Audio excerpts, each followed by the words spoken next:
Good evening, sim racing fans, and welcome to the hallowed grounds of the Talladega Superspeedway for the final race on the regular season for the 2016 iSuperspeedway.com Racing Series Season 6 Championship. The DraftHardt 300 coming up next right here on LSRTV and iRacing Live. And we're so happy that you're joining us for the second part of tonight's Friday night Superspeedway doubleheader. The IROC race is come and gone, and now the big one, both figuratively and literally, because we have 113 laps and 300 miles of plate track racing for you on tap. And not only is it going to be a thrilling race, but also it's going to determine the fate for a lot of drivers, because tonight we make the cuts and determine the drivers who are going to battle in the fourth installment of the iSuper Chase and have an opportunity to call themselves iSuperspeedway champions in just 2 months' time. We're happy to have you with us. Myself, Evan Pasoko, Andy Kessler, as always, topside with you. Cisco Scarmuza down in the production trailer. Andy, this is a big night. There's plenty of drivers that are safe. There's plenty of drivers that know that they can't advance into tonight's race, but there's a lot of people in the middle. People in on points at the moment, but not locked in. People outside of the cutoff bubble, but a win would get them in. It's going to be a very pressure-filled race for those guys. Yeah, it is, and the fact that it's not a sprint race either, which means these guys got to methodically work their way through traffic tonight. They got to get it done on pit stops each and every time they do it. They got a long ways to go from start to finish in this one, so the whole key to this one, staying out of trouble and getting the job done when it matters the most, getting on and off pit road. I mean, these guys have a lot of pressure on them, especially, like you said, those ones that don't have a win, that aren't in the points standings, in the top 10 in points. You know, there's some big names that do some great things during the course of the season, and right now they're on the outside looking in. So there's a lot of people out there that want to get that win, that want to get themselves locked in to the championship hunt next week. It is going to be a big step in the right direction for a couple of guys to just get through this race. Survival, always the ultimate objective at a plate track, but I think you're exactly right in the fact that these guys, they have a lot of time to think tonight, and sometimes that's not necessarily a good thing.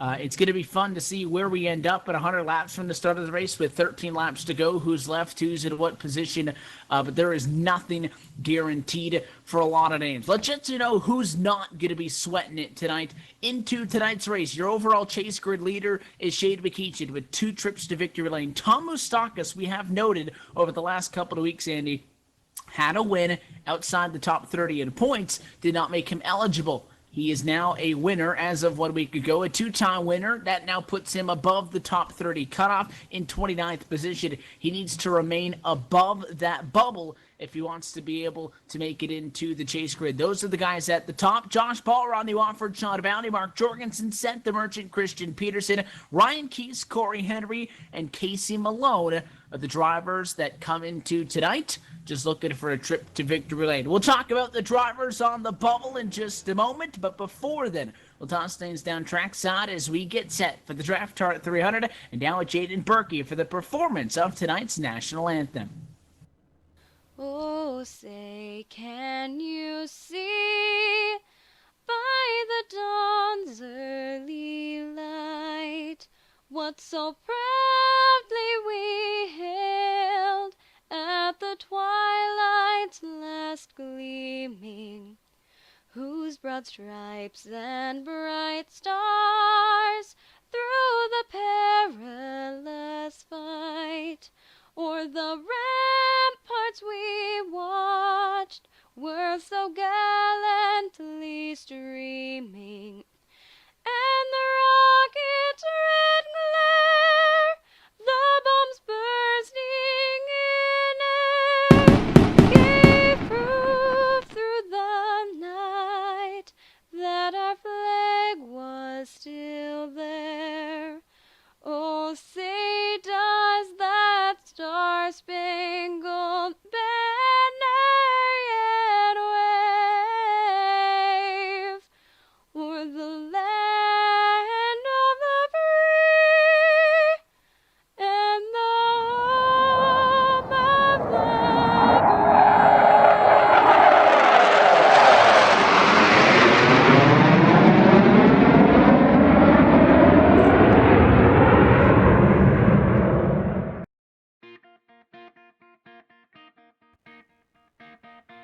And a big thanks to Jaden Berkey, as always, as well to the virtual Thunderbirds. That's just about the best preset we can give you for a extremely important and championship implication-filled event tonight at the Talladega Super Speedway. So let's take a look trackside at your LSRTV starting grid. Pole position. How about Paul Servant, a 51.859, going to put him on the top spot with Corey Henry to the outside in second. Rodney Wofford going to start tonight in third, with Chris Mazzini rolling from P4. Ray Rittenauer just behind him in the fifth spot.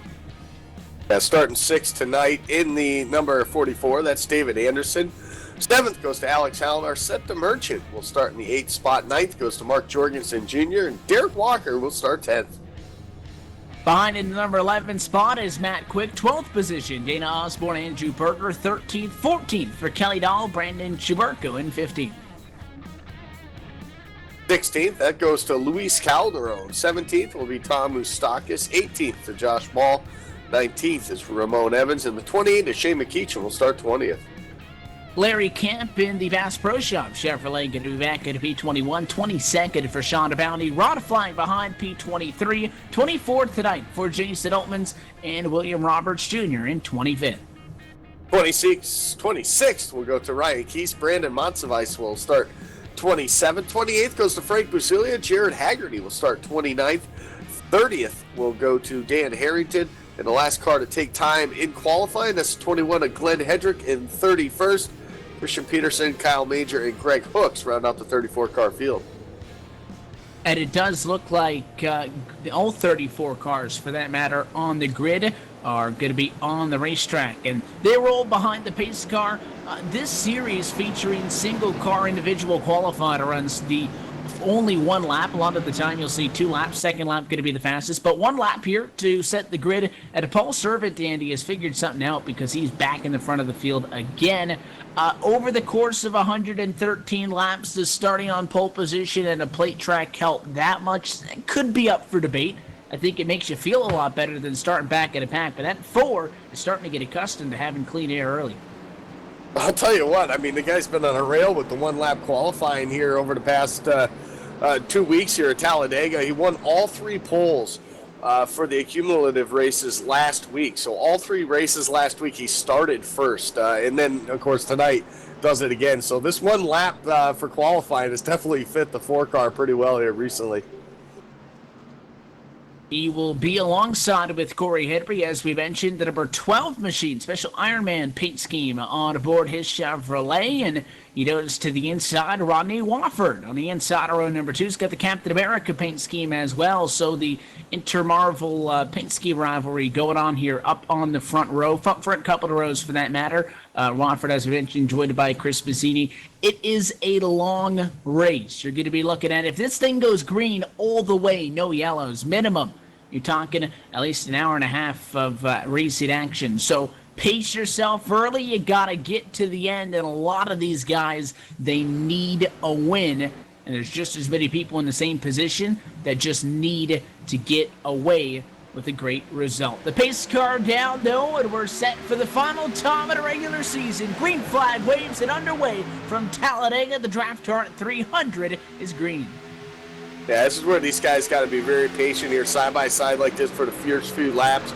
Get settled in, not make any bold moves, not make a mistake early. You just want to be able to log some laps here early on. We talk about these long races being, you don't want to drive and look at the 88 at Jorgensen's drop to the apron to let everybody go. This is one of those places and one of those races, especially with what's on the line. You got to take it easy in these first few laps and just let things kind of settle themselves out. Even if you're back in the pack, you don't need to make those moves to get yourself up to the front this early. You got plenty of time to get it done. Outside lane, going to lose the car length for the first time through 1 and 2. 3 wide outside the top 15. Not much of a 3 wide battle, more so than it is that third lane going backwards. Stuck up on the top lane is Tom Moustakis, winner from 1 week ago, and coming into the clutch. He's only started 6 races in 2016, and he's got himself in a chase spot with 2 trips to victory lane. Not that bad at all. And again, that win propelled him into the top 30 in the points, but he's going to have to hang on to it. One driver did elect to start from pit road. That's Frank Basilia, the Brandi 4. Going to go on the apron down in 1 and 2. He'll already find himself 1 lap to the negative early in this one. Frank, one of the drivers that needs a good run tonight, Tandy, and I think maybe because of that, he was playing the conservative approach and started on pit road, but he sits 8th in the championship standings with 361 points. Ray Rittenauer, the first driver out that can get in on points with 346. He's within 20 points of falling out of this, and he's in 34th position. Not a good start for the 94.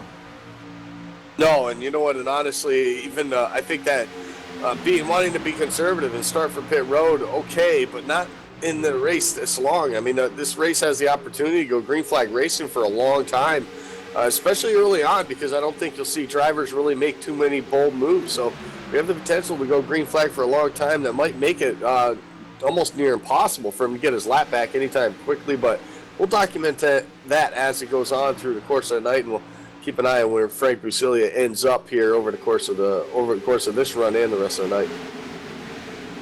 Coming off of turn 4 we go this time. The number 4 back in front of the field still. Paul Servant going to drop back a little bit to the 87 Ray Rittenauer, who pushed it on the inside. And the teammates topside going to push the 7 to the point. Rodney Wofford going to take it over at lap number 4, trying to get that 12 down and clear as well. Not going to happen, so they leave that 12 machine to Henry topside. Wofford going to swing down to the inside of the racetrack. He has been exceptional so far tonight in the IROC race, and so far in the opening couple of minutes of this event. He goes to the point after starting in the number 3 position, and now we'll see if the 12 can get the push from Chris Bassini. They got the 44 of David Anderson, who has been extremely impressive in recent weeks, and one of the drivers in a position where, even though with limited starts on the season, he can get a spot in the chase with the trip to victory lane tonight. The famous Dave Chevy, 3rd in line on the outside inside the top 10. Another great start for him. Yeah, you're absolutely right. I mean, a bunch of these guys up towards the front here, we haven't seen them make these good qualifying efforts all season long. Ray Rittenauer, another one of those in the 87 that comes to mind as well. You know, usually a mid-pack starter, and tonight got a nice start in the top 5. So we'll see if he can keep it up there. Although we do mention most of the times that you'll see by the time this thing's said and done, probably less than half the guys that started in the top 10 will actually finish in the top 10. So even though you have a good qualifying effort and a good start to the race, you still got to be patient. You still got to make it to the end. So a lot of things can happen between now and the end. Long way to go, but it looks like the outside going to have a good run. The issue that Paul Servant had is the push from behind with Rittenauer was not quite onto the bumper. On the inside length of the triangle, things can get quite treacherous, and the same problems here for Wofford. The 4 not quite on the back bumper. Allowed the 12 to get clear, but Corey Henry, one reason or another, decides to not jump down. He stays topside. He stays topside for the time being, working with his teammate there, I guess, basically side by side. They're not pushing each other, but they're definitely clogging up the both lanes right now, being one on the top and one on the bottom. So for the two of them, maybe that's part of their strategy, just to lead this thing like they are and just basically make it so nobody can get around them. Because typically with these Gen 6 cars, that 3 lanes doesn't really work that often. I mean, if you got to make a desperate move, it can happen, or you get a decent run, you can maybe make up one spot, but it's not definitely not the place to be. It's that 3rd lane. It usually tends to stall out rather quickly. So maybe this is just part of their strategy, just to lead each one of them to lead a lane and just see where it takes them. Yeah, the inside, I think, was definitely open. We will see a couple of times somebody outside of the racetrack, they get clear. We can see it because we got a bunch of camera angles on the top side. They might not be able to necessarily tell that they're clear and they don't want to chance it, but I agree with if they continue to run inside and outside of the racetrack, and especially you got Pasita behind the 12 now as Henry slides up, the 44 slides up, and everybody gets out of shape in 3 and 4, and just like that, it kind of destroys what they were working on. I was going to say it's great to lead the inside on the outside because you can dictate the pace, but all of that dissolves out of nowhere, and Paul Servant wasted no time going to the outside of the racetrack. Rittenauer jumps on a bandwagon with him. Number 4 is going to hesitate, though. He doesn't want to leave the 87 out to dry quite yet. He wants to have that support over the course of the race. He'll leave him later on when they come to the checkered flag, but at least for the moment. And now problems behind your leaders. Yeah, it looks like the 44 involved in this one, the 35 of Monsivice. Oh, and a big hit for the 82 of Harrington. Came out of nowhere there and just slammed into the 44 of Anderson. I cannot believe that was a hard hit, and it looks like both of those cars will be done.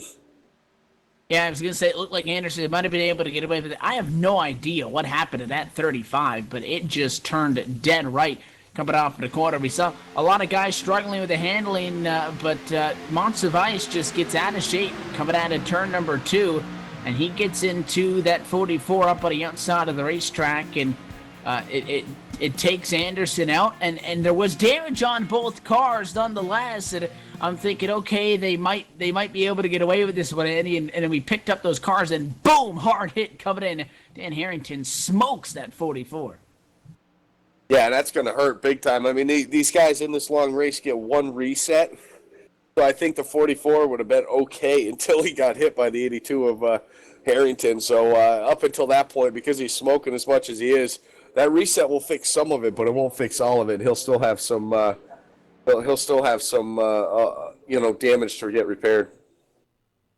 Going to bring those guys down pit road for some early damage repairs. Dan Harrington's car obviously destroyed, taking the tow. Monsivice on pit road, Anderson on pit road as well, and then a couple of guys that had kind of fallen off of the lead draft that were coming in there late were in a bad spot because the trucks in front of them were slotting all over the racetrack. They didn't quite know what was going to happen. Meanwhile, pit road is open. The number 7 Watford going to bring it down.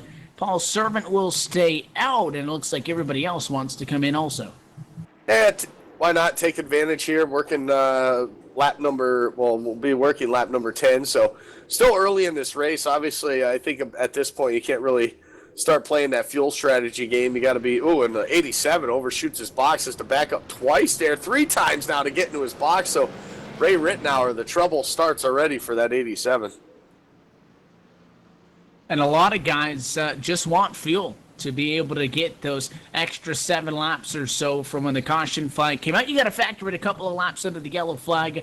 You use it about half the fuel with a pace lap than you would at full speed. But the guys push in numbers and say, hey, let's come in. As long as everybody's coming in, it's not much of a gamble. Only ratifying to Paul Servant stay out. So for Rodney Wofford, he'll lose 2 spots, but he'll have an extra 8 laps of fuel compared to the guys in front of him. And then if this race breaks out in a green flag run, Paul Servant, Rod Flag might run out of fuel before everybody else comes down to the pit lane. So I think that's the idea behind the call. Get as much fuel on board for those that pitted, and that way it gives you a little bit more options when it comes to the pit strategy. Yeah, and it's a free pit stop when you're talking about how many races can be won and lost with pit road, especially on their green flag pit stops. Why not come down now? You get a free opportunity to get topped off, and who knows? Maybe those 2 guys will have to pit under green flag stops, then a caution may come out.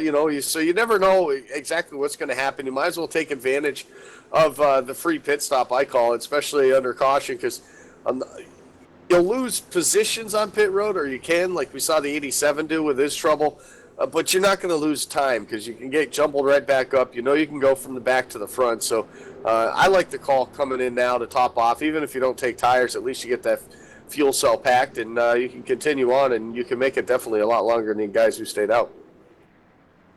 For the 94, Frank Basilia, he is still sitting 1 lap to the negative at the moment. He works lap number 10. New leaders coming to complete lap number 10. So still in a kind of tough position. We mentioned about a lot of the points implications, and we'll continue to keep you updated as best we can on what the current championship implications are, and we'll continue to let you know where people sit into tonight's race. The night's still young, though, just 11 laps in from the Talladega Superspeedway. We'll have a restart with about 100 laps to go. You're watching the DraftHardt 300, part of the Season 6 on Superspeedway.com Racing Series Championship. More to come in a moment as we step away. Back in a second, LSRTV, the voice of sim racing.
We're back live at the Talladega Super Speedway, and we're getting set to put the first caution flag on the evening behind us. A 2-3 car accident back in turn number 2 brought out the yellow flag early. A couple of guys, in fact, most guys, came down to the pit lane to get service. Most taking fuel only, couple towards the back to get tires and as well damage repairs for the drivers involved. But on the front row, Paul Servant, your pole sitter, going to be in control. And I like the call, though, for Rod Flag. A little bit of a gamble, but early. Started 23rd. He also stays out, and he will go from that position up to second to sit to the outside of the front row. The only disadvantage he is at is 7 laps of fuel. So he hopes that the numbers on the green flags that the yellows could play into his favor. The pace car down still with 101 laps to go. At the Talladega Super Speedway, we bring them through the trial, and for the first time tonight, we take the American Cadets at all green flag, the first restart on the night. Back it away.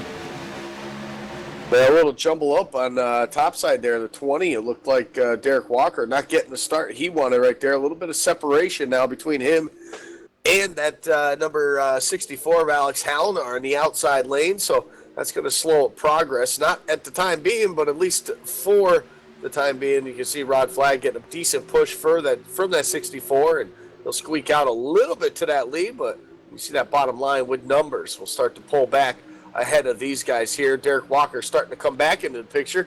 He's got the help from Corey Henry.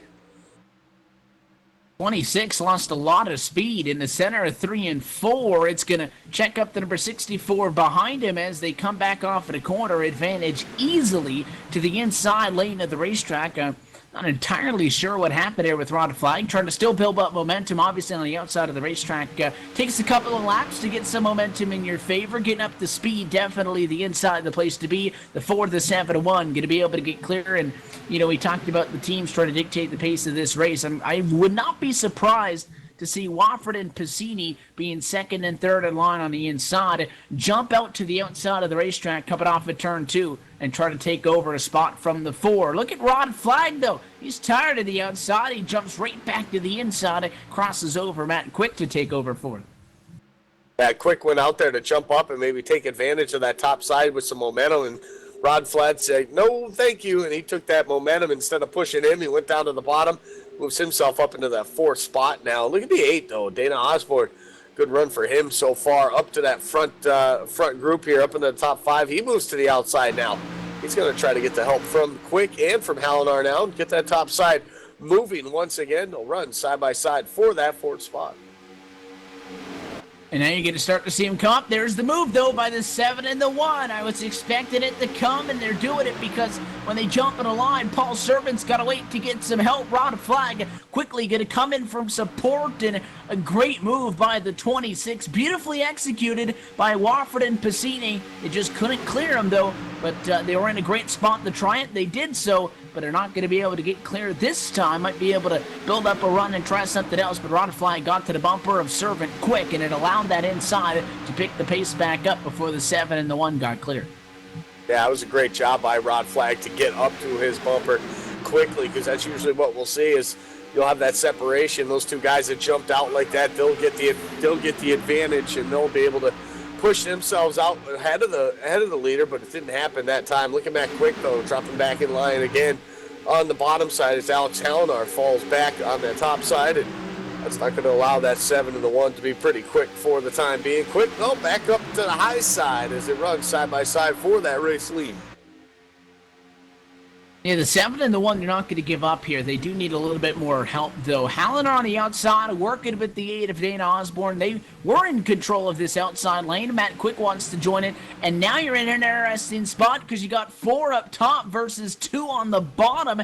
And in fact, that 8 of Dana Osborne, brand new paint scheme on the Chevrolet this week. The Budweiser entry, he actually goes to the inside, and so does Hallinar. So just when you think the outside's going to get the advantage in numbers, a couple of cars bail off. They've got a lot of speed. I don't think that 7's going to have much problem getting clear. The question is, though, he's probably going to want to wait on that 1 machine, and he's not getting Piscini by anytime soon, so they continue to remain side by side and door to door back in the battle for second. The lead is Wofford into 3, but not able to get clear. That's a good job by the 7. Most people will see him drop down to that bottom side and basically play leapfrog for the top spot on the bottom, but This time we see that 7 get the push again here as he's clear. He can drop down. He does right in front of the 4. I believe Chris Bassini now out to the top side by himself. A little bit of help right now from that 89. The rest of the pack, though, is caught up pretty nicely here. We had a little bit of a separation, but now we got 18 cars within a second of each other, so a pretty close battle here early on in this one. We've seen one caution so far, but had some good green flag laps as well here, working 18.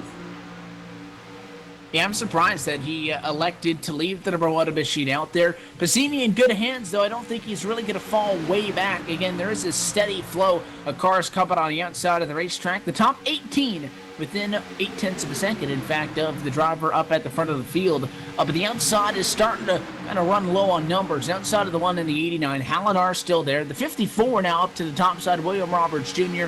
and the number 13, Kelly Dahl. But that's it. The inside, everybody's single file. Everybody working together. And in fact, I would not be surprised if the guys on the outside give up at some point and just get to the inside and ride, because that looks like that's the mentality that at least 80% of these guys are going with. Shane McKeachie, not one of them, though. He's never going to settle for 4th. To the outside he goes. Sparks a little bit of momentum down the Alabama gang back straightaway. And just like that, the outside back in it. Yeah, we'll see the top side go in waves like that, up to the front, then they'll drop back a little bit, then they'll go back to the front again. We'll see that all night long here, always with different players up and towards the front. So it really doesn't matter who's out there up front, but we'll always see somebody jump up there right in front of those guys as they make their momentum up and as they start to make ground up to get back towards the front. There's always somebody around that 2nd, 3rd, or 4th spot area that'll end up jumping up there to try to take advantage of it here. The field storms its way around that lap car, the 35 of Brandon Monsivais, so good to see him back out on the track at least, but tons of damage in that car. Definitely can't keep pace with the front runners here, but McKeachin working that outside now. He's all the way up to the side now of Paul Servant, right into turn 3. Servant has been doing a good job of controlling the inside lane. Even when he fell back to P2 at the start of the race, stayed out, took back the race lead after the yellow flag. Hasn't been panicking. Again, this 4 has made such big improvements since the start of the year. It's impressive to see how far Paul Servant has come and is in a really good position actually into tonight's race to do something with the solid results that he's been seeing. But you do have that 28 of Shane McKeachin jump to the outside, just drop back down. Just like that, new race leader. First time tonight, though, McKeachin, who started in 20th, and I think the biggest mover at the moment, Andy, we talked about the advancement that Ron Flagg made by staying out, but McKeachin, 20th to P1, he's been back there in the pack, and he was one of the guys that came down and pitted. He obviously knows something about this draft that other guys either haven't figured out yet or haven't wanted to try yet. He's passed 19 cars now. Can he lead the lap, though? That's the question. Led it the last time by. It looks like Pazzini, though, and the Pennzoil Chevrolet might be to the good this time. Yeah, he's going to beat him out by half a car length right there with the help, though, of 89 of Matt Quick. Matt Quick's the one who got him up there, gave him that good push he needed to get that race lead here. Not quite clear of that 28 machine just as of yet, but they're going to battle hard here. Look at the timing of the 89, getting to his back bumper right on corner exit. That should propel these guys up to the top spot, at least one of them, if not 2, before they get to turn 3.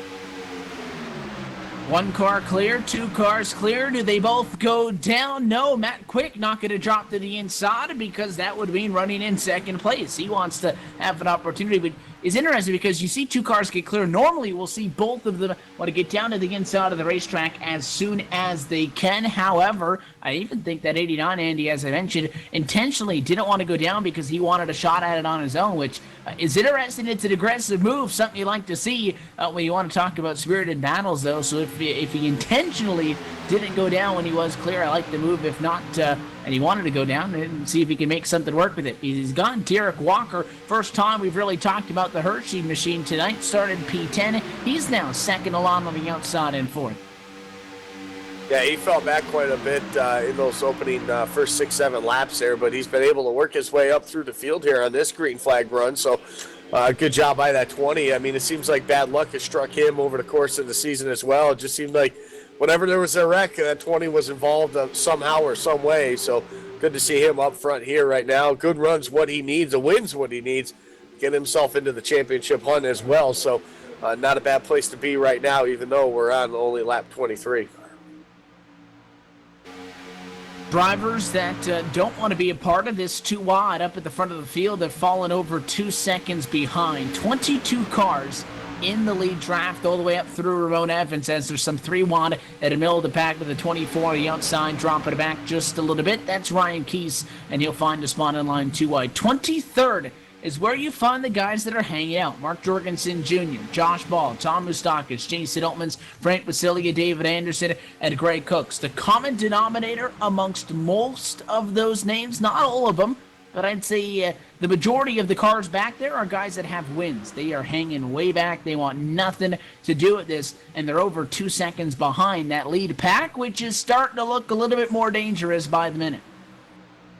Yeah, you're absolutely right. I mean, we're talking about these guys up front racing hard and doing what they're doing. It's good to see those names up there, but, you fail to mention these guys in the back there that are just kind of riding, I guess, logging some laps, and, they're all teammates, of course, as well, but you see them. Those are normally names we see up front battling for the lead all race long. Guys like Mark Jorgensen Jr., Josh Ball, even Tom Moustakis. He's got 2 wins on the season in those 6 starts. Well, both of those wins, Evan, both coming at the cumulative races. So he's definitely gotten it down as far as winning those short little sprint races. But for some reason, he just quite hasn't figured out how to make it in the long endurance races here so far this season. So maybe a little bit of strategy for that 10 car as well here tonight, trying to hang out with some of those guys that are typically up front. The biggest thing for him is he needs to race it like it's a 100-lap race. If you're up front there, you know that you can close out the short races, but the problem is a lot of guys can't time these things properly. We always say hang at the back for the guys, and we mentioned guys hanging 3 seconds back. They're planning on a yellow. It would be very difficult, I'd say, to make up those 3 seconds by themselves against a pack of 20-plus cars. But they wait for the yellow, they wait till it gets late in the race, and then they go. But if everybody's doing the same thing, it's not going to work out for a couple of guys. And I think the biggest thing for these endurance events that some people struggle with is the fact that they can't time their runs good. They'll lead up front early and drop back late, or they'll get there 30 laps to go and then they'll fade with 15 laps to go. If you can get yourself in a position there with 10 laps to go instead of trying to get there at the end, and then you're able to close it out for a couple of those guys, as you mentioned, that are very good on the shorter races here tonight. Obviously, in an endurance event, a very different animal when you talk about pit strategy and whatnot. That might be the key to breaking out of a little bit of a slump in this style of race. How about some 3 wide? And it's led by the number 3, Chiburko, into turn number 3. Going to make it 3 lanes, a racetrack. The 64 of Halinar, at least up there for moral support, not providing much assistance. That 3rd lane going to die down very quickly. We talked to the guys after the IROC race, Andy, and they mentioned that these Cup cars cannot hold 3 lanes like those Xfinity machines can. No, they can't. That top side just literally stalls out. We see the middle lane stall out just about every time when they enter the corner, but that top side's actually twice as bad as running that middle side up on the high side. So, they're not, unless you get a major run like off of a corner and you're able, and you're already in that middle lane, you're able to jump out and maybe pass 1 car or so. That's when you'll see the 3 lanes work. But when you got a big pack like this up at the front and they're all 2x2 all the way through it, that 3rd lane's not going to do much at all with this draft package that's in there right now currently. So that's why you see some of these guys, they flirt with it, they try it, they maybe get 1 pass, and then that's about it. Pit roads are open for a couple of drivers. Here comes first one to come down, Rod Flagg. He was one of those guys that stayed out. And he comes in pit road all by himself, and that's not going to be fun. We always talk about, and these plate tracks, you need company down pit road. If you pit by yourself, there's a less likelihood of getting trouble, jumped. the floor's out of 4 fuel. wide, in turn number 2 to the apron goes Paul Servant. He's got a lot of back-end damage after he got hit as everybody on the inside checked up, and that car has tons of damage. He's out of fuel, Evan. The 4 is out of fuel. That's why he dropped like that, and a good heads up by all those drivers to avoid that, or who did avoid it. I mean, obviously some guys made some contact, but at least we didn't get a caution out of that right there. But it definitely separated the top 20 or so drivers now. They're all in a bunch of different little packs now, but that 4, now he's struggling to get back around to pit road.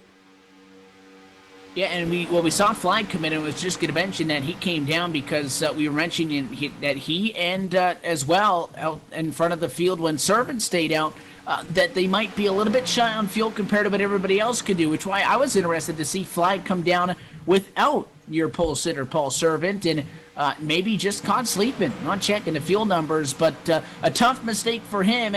And I did say that while they were going to be on the front row, they need a little bit of luck. They need a yellow maybe 5-10 laps after to be able to get back on cycle. It's not going to happen. And now that Ron Flag is completely alone, not good news, because these guys are going to be out here for maybe another 5 laps before they pit, running 15 miles an hour faster than him. Ron Flag going to put him in the conversation as well, in somebody who needs the yellow. Paul Servant, by the way, not going to make it the pit road. The 4 coasts to a stop in between turn 4 and the pit lane entry. He'll have to tow, and that makes things even worse.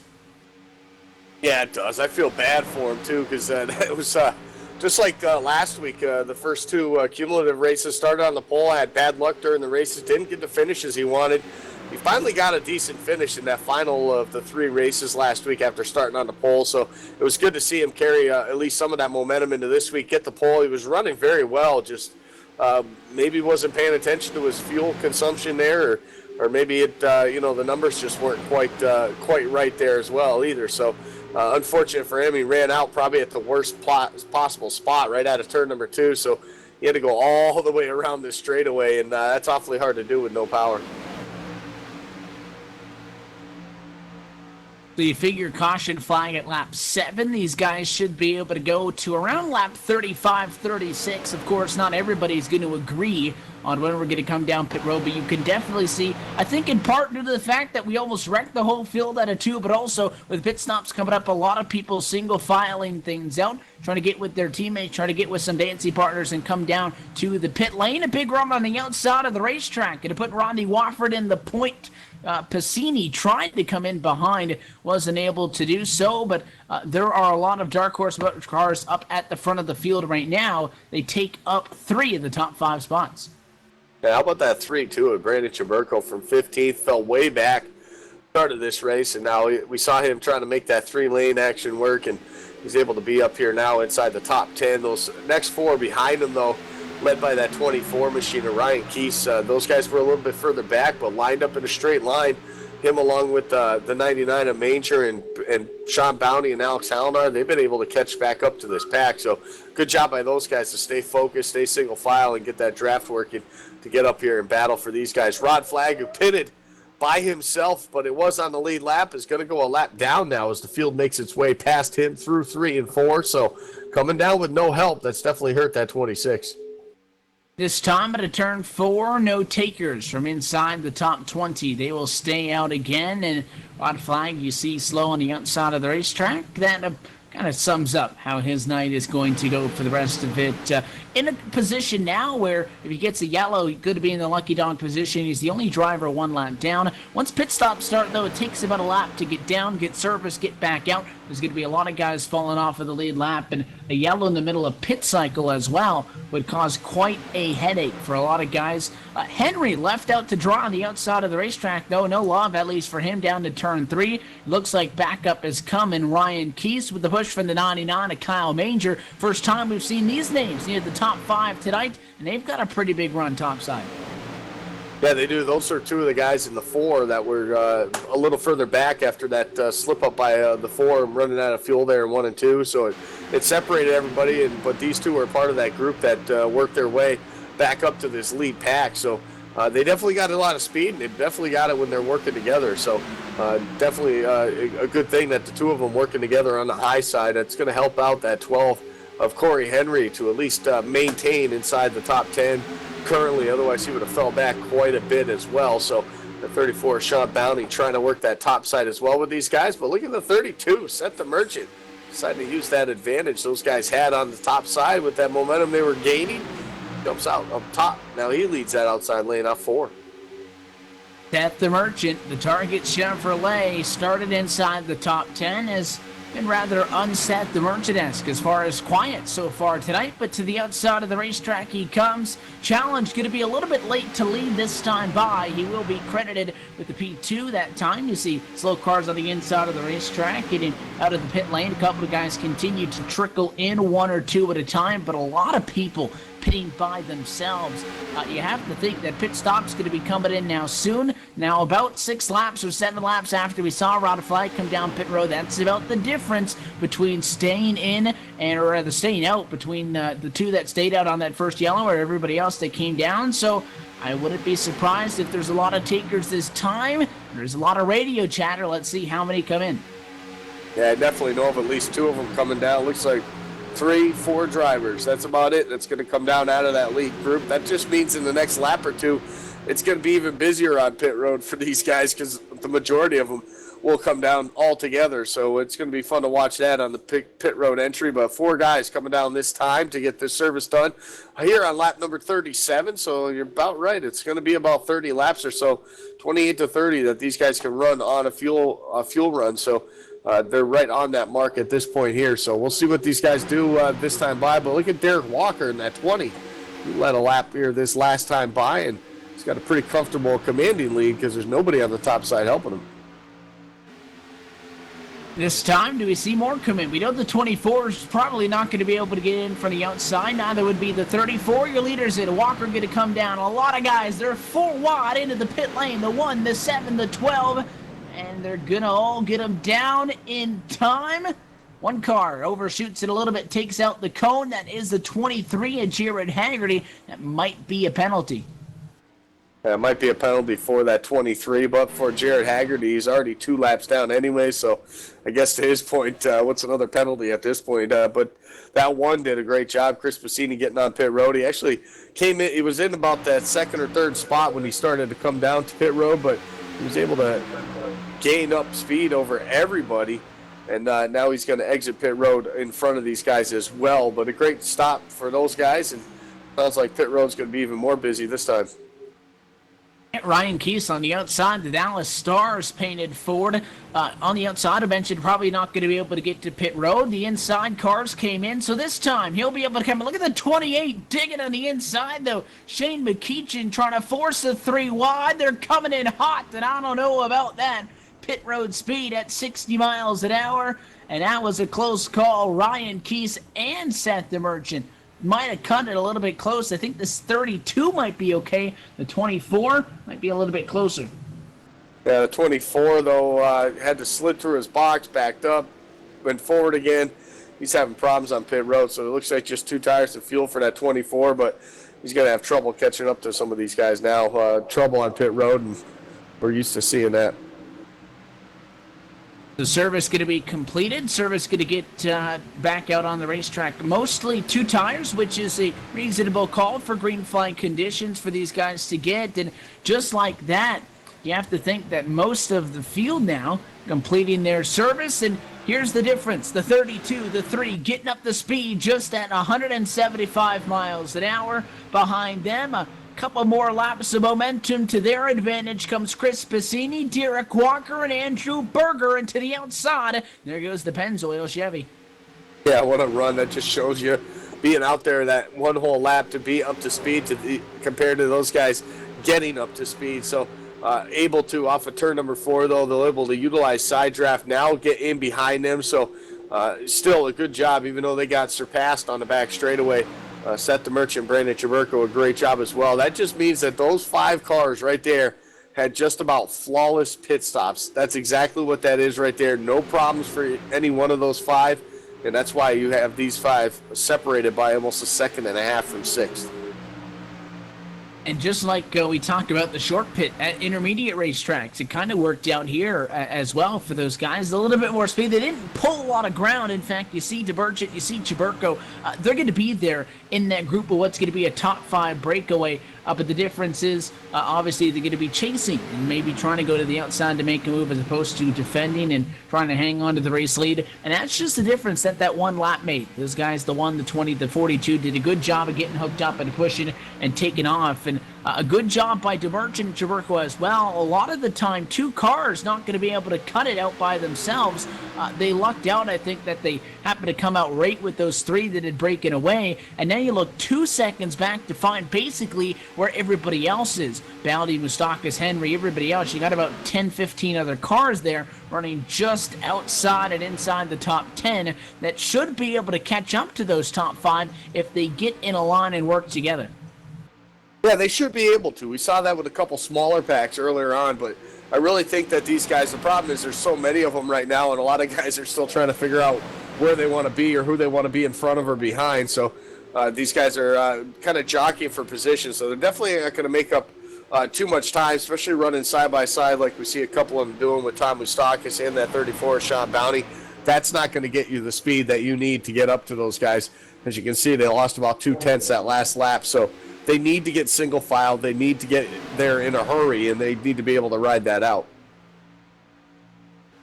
The lap 42 in the works at the Talladega Super Speedway, and the most of the action going on, not for the race lead. Battle back at the pack. Mark Jorgensen Jr. leading the charge. Great push from the 51 of Jason Altmans. He's got the Geek Squad colors on board the Ford Fusion tonight, and tends to have a little bit more luck when he's got the black and orange on as opposed to the baby blue. The 88, the 51 trying to get to the lead in that second pack, but they're kind of out of shape at the moment. A couple of guys on the outside, most guys on the inside.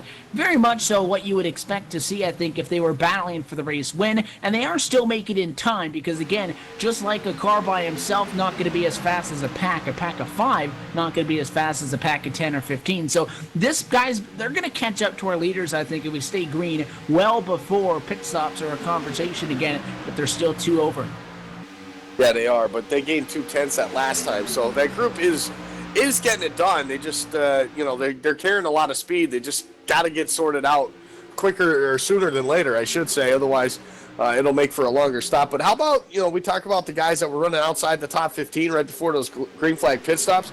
How about guys getting it done on pit road? Mark Jorgensen Jr., one of them in the 88, getting it done on pit road. What a fabulous stop by that driver to be running from where he was inside the 15th to 20th range there. And now he's all the way up to that 8th spot. So, and he was running 6 just a moment ago. But that bottom side is now prevailing. But yeah, I mean, talk about those guys. I mean, just Josh Ball as well, just behind these guys that were out there, way out there, just before those pit stops. But those guys nailed that first pit stop. And they're not challenging each other yet. As I said, I was expecting to see Divergent go to the outside, but he continues to ride. The 15 has now gotten mixed in with this lead pack of cars. You see they're going to come off the corner. Greg Cook's running in 28th position, is currently the first driver 1 lap down. Rod Flagg is back on the lead lap, but he's over 28 seconds behind the pack. He will eventually fall off of the lead lap. So will Alex Halladar. So will William Roberts Jr. In fact, the 54 going to be caught here shortly because he's just in front of your leaders. I think very lucky is that 15 of Greg Cooks because it's going to be hard for those guys as a single car to jump into this draft, Andy, with about a 10-mile-an-hour difference and not lose touch with them. If that 15 can stay in between a couple of lead lap cars and we go around and we lap all of those stragglers at the back who have found themselves broken away from support here, that 15 could end up sitting there and just riding with your leaders in a lucky dog spot should we see a caution. So while you can complain, and I know a lot of the time, especially late in these races, you don't like to have lap cars mixed in with things and messing things up. I think if they're still single file, not really bothering anybody, Greg Cooks is in a fairly good spot, all things considered. Yeah, he definitely is. I mean, even when they catch these guys like William Roberts, like you mentioned, and Alex Halladar, he's got the speed being in that draft, so it's going to help him, at least if a caution comes out, to get that lucky dog spot. So a good job by him to blend into these this group here. But we take a look at those guys that were catching. They were 2 seconds back, 1.2 now for those guys. They've latched onto a couple lap cars, too, as well. That 4 of Paul Servant in that mix right now. He's actually leading that second group. They're catching them now once they got single file. So we're going to have ourselves a pretty big pack here momentarily. Yep, the gap started at about 2.8. It's down to just about a second this time by the start-finish line, which means that I don't think that single file is going to last much longer. They're going to start to fight. They're going to start to go at it. The 4 machine slides to the outside of the racetrack. So Paul Servant not done. Again, he got that toe, got back on track, but he is 3 laps down. And now you see the 88 machine of Jorgensen bringing these guys up to the pack, and they're not even going to consider getting in line. They go right to the outside of the racetrack and just trying to form an outside line, and here they come. A lot of steam and a lot of cars in line. If they stay together, might be able to make up a lot of positions as they come at a turn 4. Yeah, and look at Matt Quick jump out in front of them using that trick they use when they're up towards the front of the field to try to get that advantage. So he's trying to catch on to that speed that those guys were carrying as well as they continue to close this gap now on this front pack here. And it's all the way down to about 0.7 of a second. So they're within a half a second now of catching these guys. So the draft is there. They're starting to feel that draft and get up to it now. As they go 3 wide, though, look at Jorgensen bringing that train to the outside. They're going to go right around that 89. Yeah, they leave him in the middle of the racetrack. Matt Quick, no support. It looks like the 48 might help him out down the back straightaway. Jumping to the middle lane goes Josh Ball. In fact, he'll bring the lone Chevrolet all the way to the bottom. And before he can even get to the inside on Quick, the inside lane opens back up. So Quick going to drop down to the inside. In fact, doesn't lose a whole lot because he's still even with the second car in line to the outside of the racetrack. And now in front of them, they're going to do battle. The 32 is set the Merchant up and on it. At a great push from Brandon Chiburko, as always. Number 3 Chevrolet, always good in the draft here at Daytona and Talladega. And he pushes Seth to the point. And now we see Piscini on the outside of the racetrack with that number 15 we talked about in Greg Hooks, trying to stay in this lead draft to hang on to that lucky dog position. And he is having problems, I think, trying to push that one all by himself on the outside of the racetrack. But the guys up front, they did a good job. They stayed single file. They ran those top 5, and they didn't really fight each other. But once those guys caught up in the back set, the Merchant said, all right, time to go. And he takes over the race lead at 49. Yeah, he does. We're on board with the 15, taking a look at it right out in front of him. You see Chris Piscini trying to get it done. Chiburko jumps out in front of him to try to get the race lead. He will lead this lap as they go by the start-finish line. So pretty good run for that outside lane there. And actually, that'll get that second place position for that one for the time being. The bottom row will fight back here as Chiburko drops back down to the bottom as well. So just a couple laps ago, they all ganged up. About 4 or 5 of those drivers ganged up on that 20 of Derek Walker. They were sick of looking at his bumper, and they decided to get up around him. We talked about that with Seth the Merchant leading that charge up and around these guys. As you see, Wofford and now the 89 of Matt Quick involved in this front group as well. So great job by those guys to battle back and get up in here and ourselves a pretty good battle for the lead. Chiburko, though, he's your leader off of turn number 4. The top side still trying to gain some momentum. They came storming in and kind of got checked up as they trying to become a part of this lead draft. Again, the side draft is a big part of it. You can talk about runs getting off in the corner, but really get down on somebody's door. That side draft is a huge part of being able to find success at these plate races, and I don't think Jorgensen and them were really able to pick up on that. But right now we're back where we started. 16 cars in one large lead pack at the lap number 51 at the Talladega Super Speedway. Couple of laps shy of the halfway point. We'll take the cross flags and we'll give you your iRacing race recap at that point. Before then, we'll take this opportunity to step away for a quick commercial break, and when we come back, we'll cross over that halfway point. We'll start counting down in the DraftHardt 300. You watching LSRTV's coverage of the 2016 Super Speedway Car Racing Series. More from Talladega when we come back.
Since 2010, the highest echelon of sim racing competition has focused on NASCAR and Grand Prix racing.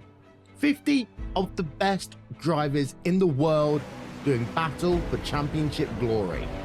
Each man for himself, and even though there may be teammates on track, each driver is in command of his own destiny. Until now. 2016 sees the start of a new era in World Championship competition, with team racing getting its chance in the spotlight. No longer can one driver rule supreme, but you must rely on those with whom you share a car, a setup, a strategy. Endurance racing can be very different to other forms of motorsports, with races in this series lasting either 3 or 6 hours. Teams of 2 or 3 drivers, perhaps on opposite sides of the world, will share seat time, each having to collectively work towards one common goal. Crash out, and it's not just you who you let down. Officially sanctioned by SRO, it will be teams of drivers who will go head to head, car to car, rival to rival in the pursuit of a championship. And there's over $25,000 in cash and prizes up for grabs. Some of the world's biggest sim racing teams are represented. There's also a group of teams who haven't seen this stage before, who want to make their mark and say we can hang with the best. The team racing revolution is here. It's loud, it's exciting, and it lives on iRacing Live, starting April 23rd.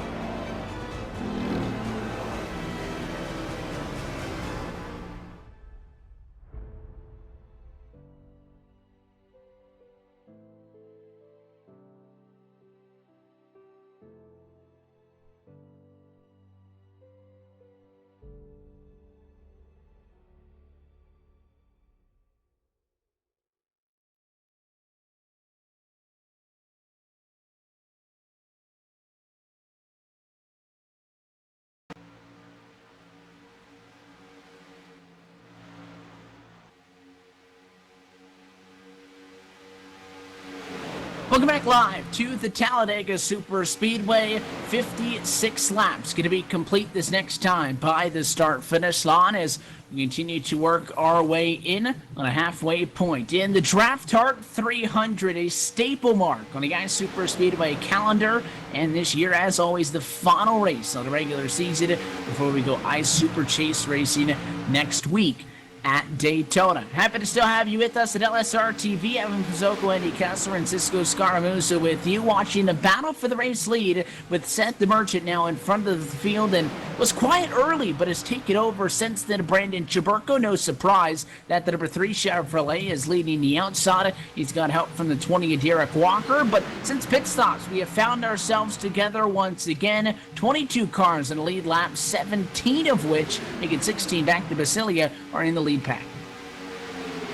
Yeah, and these guys got about maybe 10, 11, maybe 12 laps till the pit stops again. Here's Rod Flag goes down one more lap here. Just all that was because he didn't pit when those guys did under caution. And I said, hey, why not come down and get that stop done? You got the free opportunity, and it's definitely hurt that 26 here tonight. So lesson learned, I guess, for Rod Flag. I mean, then again, you think, well, with all these guys, there's got to be some cautions, but hey, I'll tell you what, these are the best of the best. When you talk about restrictor play racing, they do it each and every week, so that's why these races are so good. Only one caution so far in the night, and great job by all these drivers.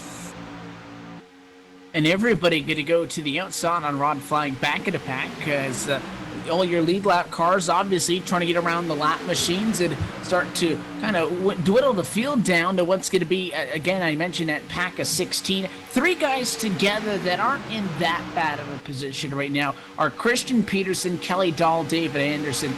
They're together. They're 17 seconds back, though. They're not going to be able to get the job done without the assistance of a yellow. And so far, we haven't seen a whole lot of out-of-control racing. We've seen side by side. We've seen pushing. And just like this, down the back straightaway they come.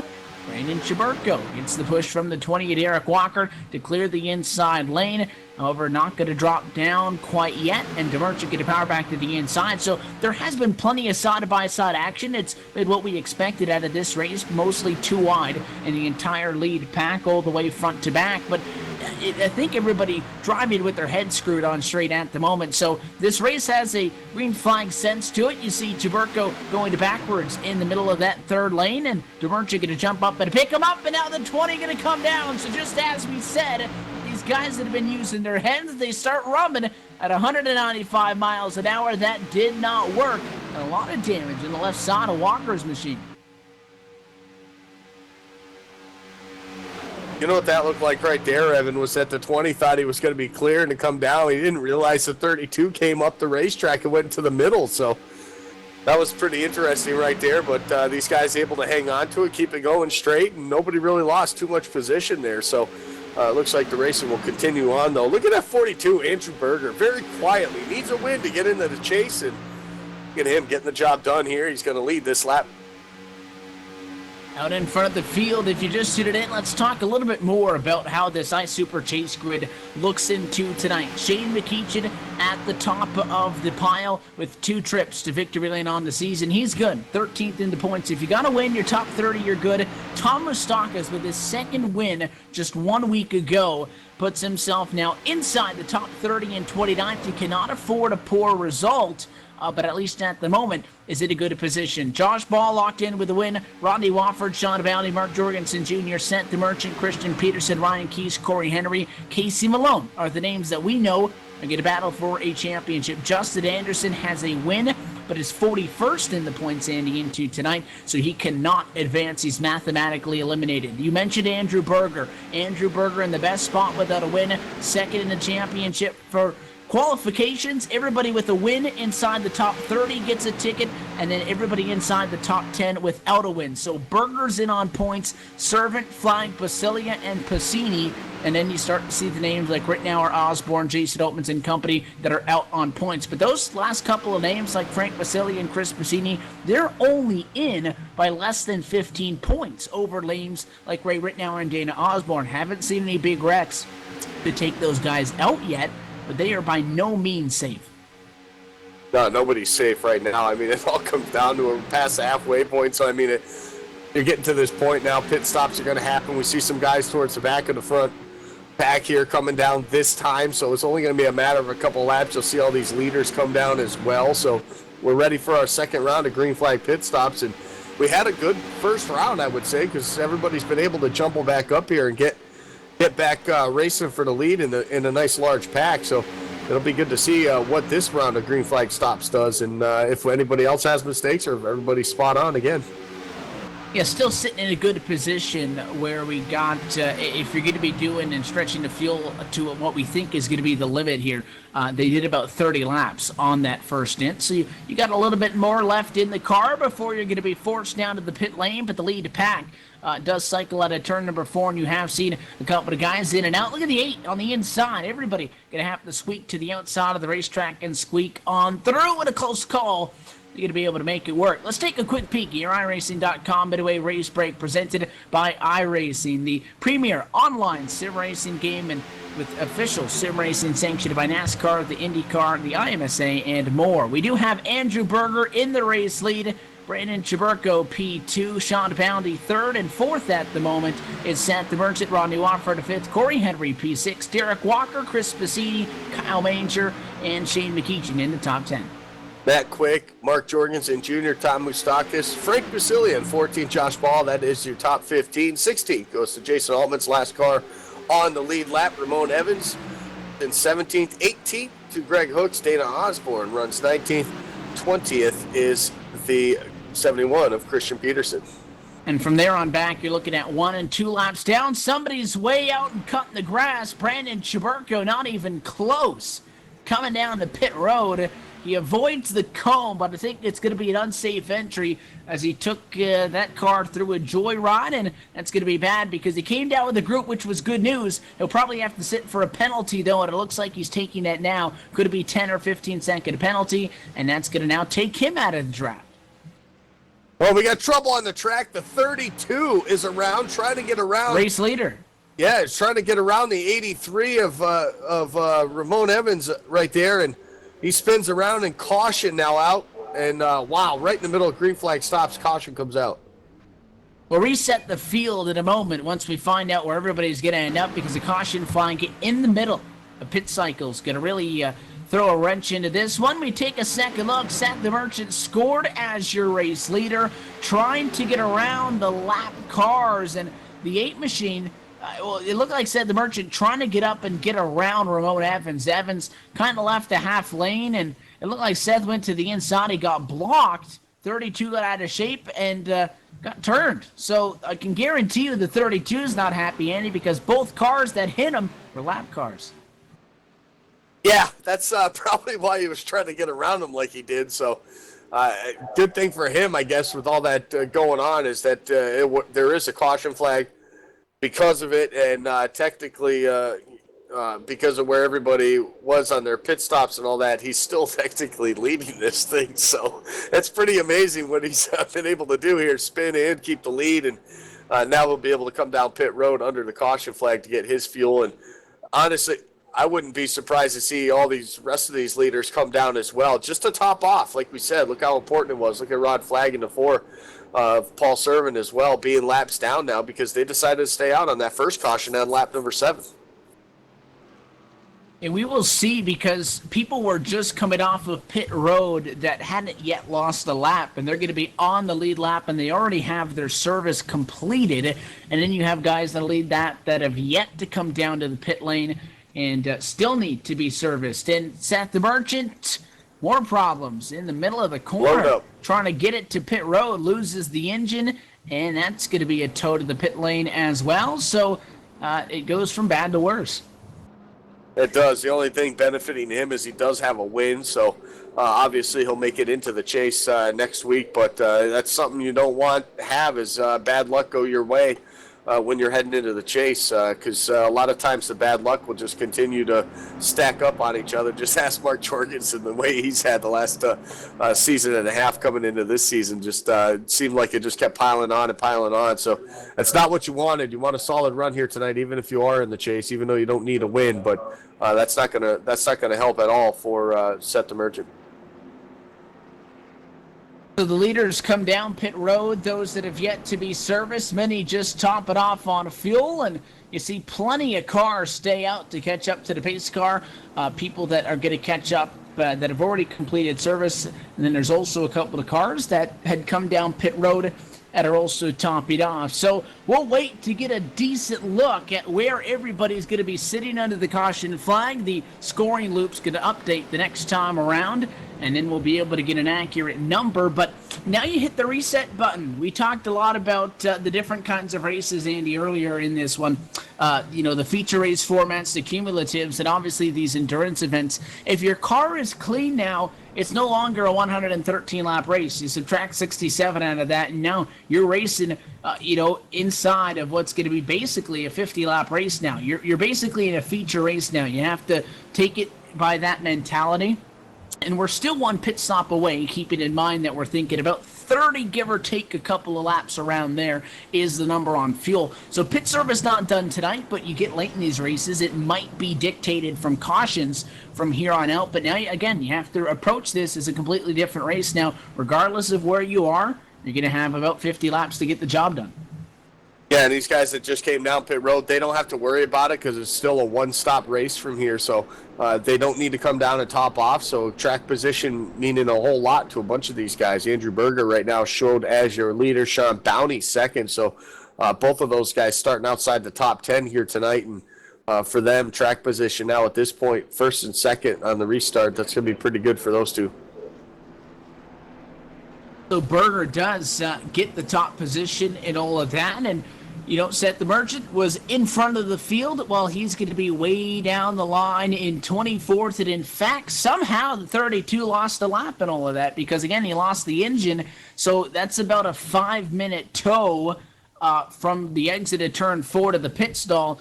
And that's basically the difference of a lap. So he's now one lap down. The tow going to come to a close. That number strike 0, so now he's allowed to service the car. He'll get 4 tires, get back out there, and now somebody that was leading the race finds himself in a bad spot and is now going to have to try to dig out of a one-lap hole.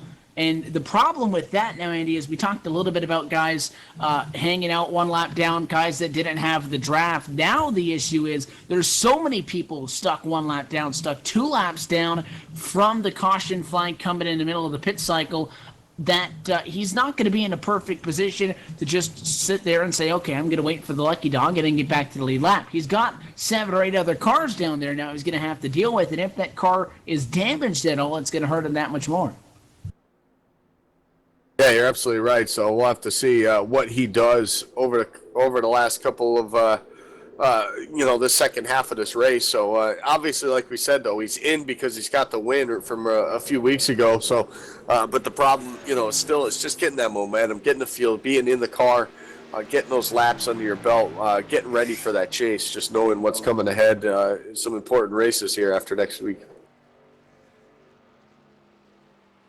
So let's take a look at a running order, get you an updated look at where everybody's going to be running. We'll make this our iRacing.com midway race break so we can give you a better idea now of, where everybody's going to be sitting after this caution flag. Going to be at about 45 laps to go. This midway race break brought to you by iRacing, the world's premier online racing game with professionally organized racing for NASCAR, IndyCar, the IMSA, and more. So Andrew Berger, Sean Bounty, they're going to make up the front row. Matt Quick, Chris Bassini back on row 2 and 3 and 4. Ronnie Wofford is 5th. Corey Henry, P6. Derek Walker in 7th. Frank Basilia in 8th. 9th position, Jason Altmans. Tom Moustakis rounds out your top 10. Jay McEachin will run in the 11th spot. 12th goes to Mark Jorgensen Jr. 13th to Josh Ball. Dana Osborne will run 14th. 15th is the 99 of Kyle Manger. Luis Calderon in the 16th spot. 17th goes to Alex Hallinar. Greg Hooks in the 15 back on the lead laps. And 18th, 19th to Rod Flagg on the lead lap as well now. And Kelly Dahl in the 13 will round out 20. Brandon Chiburko, Christian Peterson, 21st and 22nd are the only other drivers on the lead lap. A couple of guys 1 lap down. David Anderson, 23rd. 24th, William Roberts Jr., Ryan Keese, 25th, and Seth the Merchant back in 26th. 2 laps down, 27th for Ramon Evans, Jared Haggerty, 28th, Dan Harrington in 29th, and then 30th is Paul Servant, Brandon Monsivice, Ray Rittenauer, Glenn Hedrick, and Larry Kemp, 31st through 34th. You get to round out your field. That's your iRacing 2/3 race mid-break, we'll call it. For more information on the wide variety of sim racing possibilities online, you can visit iRacing.com. Sign up today. Use the promo code PR-2016 LSRTV. Get a late model free of charge, along with the 13 and 14 tracks included with a first-time subscription. Gonna drop the hammer again this time across the start-finish on 45 laps to go in Talladega. 22 cars left to fight for it. 22 cars and a lot of hungry drivers looking for that first win. Some looking for their second win of the season here up towards the front of the field. And Andrew Berger, we mentioned he's in based on points right now, but how sweet would a win be for him this in the race right before the chase comes around? Talk about momentum. That's exactly what he needs. How about Sean Bounty on the outside? Rookie to the iSuperspeedway Series this season. Got his win earlier this season. I think it was a race number 3 or 4 early on in this season. Hasn't seen victory lane since, but he's had some good runs. So how about a win for him? How much would that help that driver and that team as they move their way through as well here, though? Off of turn number 4, the bottom line going to prevail by 2 cars now as the 89 of Matt Quick gives that push to the 42, and they'll lead the way across the start-finish line. Lap number 70 now behind us. That time by an Andrew Berger in a good spot that he needs to be in. Again, he's safe on the points. I think, in fact, mathematically cannot lose enough points to drop out of the championship. But a win would be nice to give him a couple of bonus points into the opening round of the championship next week in Daytona, and that is exactly what he fights for up at the front of the field. But here comes the push. Matt Quick on the outside. The 34, Sean Bounty with the assist. Not enough, though. They'll stall out in 3. Yeah, they'll stall out. We're talking about guys needing to win and get themselves in. How about that 89 of Matt Quick, showing signs of some brilliant driving all season long, just hasn't found his way to victory lane. That's another guy up front that would love to battle for this championship. One of the best speedway racers out there as well, along with the rest of the field here. And just when you have a field this stacked up and this how many drivers that are really good at doing what they do here every Friday night, makes it so much tougher to win. And how awesome would a win be for that 89 as well. They're going to battle, though, side by side off of turn number 2 for that race lead. Pretty good push from Sean Bounty. If that 89 can clear before turn 3, it'll be close. He slides to the inside, and he's got it. So Matt Quick led the last time by those 8/1000ths of a second, and now he'll lead the inside, coming out of turn number 4, which leaves Sean Bounty in control of the outside lane. The number 34 Chevrolet has had a spectacular season, 4th overall in the points, 5th on the chase grid into tonight with the trip to victory lane, and he's locked in to fight for a first championship in 1 week's time in the opening round in Daytona Beach. But he wants another win. He wants a couple more bonus points, and he wants to get up there with Mikichin and Moustakas as the only multi-time winners on the year, and he's got a lot of good support behind him. Chris Passini, I think, if you had to pick a couple of names that you want pushing you late in a race on the outside, I think the one would come up quite a couple of times. Not able to get cleared quite yet. The inside doing a good job of pushing, but he's up there. They're in it, and that 5th order Jason Altman's can't forget about him. He's just behind him, 3rd in line. That's another driver that just needs something to go right his way this season. Jason Altman's having a tough season as well. Just not getting those wins, not getting the great finishes that he normally gets. So it's just when the bad luck strikes. We mentioned that for some other drivers like the 88 Jorgensen, who's had a really good season, a good bounce-back season this season with the wins and with the All-Star win as well, too, a couple weeks ago. So it's good to see some of those guys get some of that luck back on their side. But then there's guys like that, 51, Jason Altman's trying to get it done. Seems like he's caught up in a wreck just about every other week. And right now running in the top 5, doing a great job. 3rd in line on the top side as the top side gets their momentum back just a little bit there. Almost able to get next to Matt Quick, but it's going to sizzle down at least until they get off turn 4. And now you get late in the race, you start to see these cars moving around a lot. They're taking 2 tires on the caution flag, but a lot of people even did some stop-and-goes during the green flag pit stops before. So the cars are moving around a lot more. They're not handling as good. These guys on the outside starting to cheat on. You see that first set of white hash marks earlier in this race?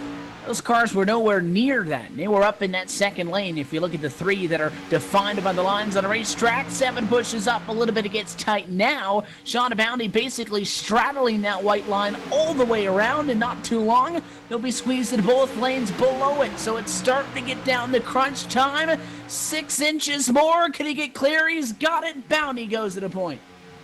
That was a great run and great help from that one of Chris Passini. You mentioned it.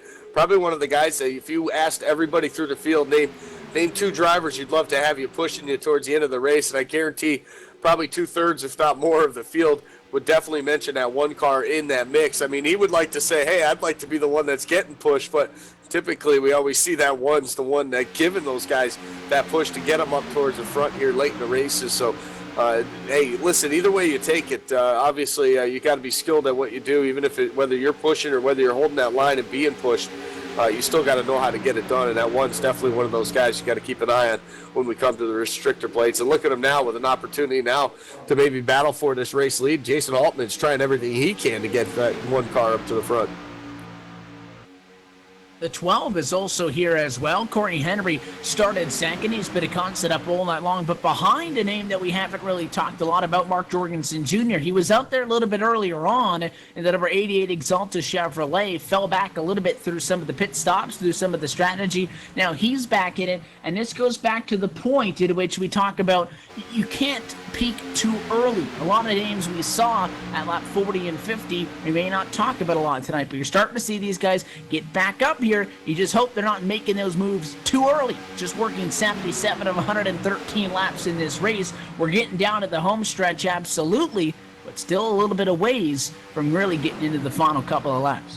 Yeah, I mean, we still got one more pit stop to make as well, too, for these guys. So that's looming on the horizon as well. So these guys got to all keep that in mind as they race each other here, too, and try to get themselves set up with that and the fact that there has to be another pit stop. So cooler heads still need to prevail if they want to make it to the end here. We got a pretty good pack formed up here with 16 of the 21 drivers that are on the lead lap still right up here, nose to tail, basically, all through the top 16 here and doing a great job. And a bunch of those guys that we talked about being outside the top 20 here early on, and they're now made themselves up right here up in this front group, and it's good to see them be able to battle back like that and get back up into this front. You're looking back off of the number 34 is Sean Bounty, and you're looking at 16 cars within 0.6 of a second. That's all the drivers in the lead pack right now as they cycle out of turn number 4.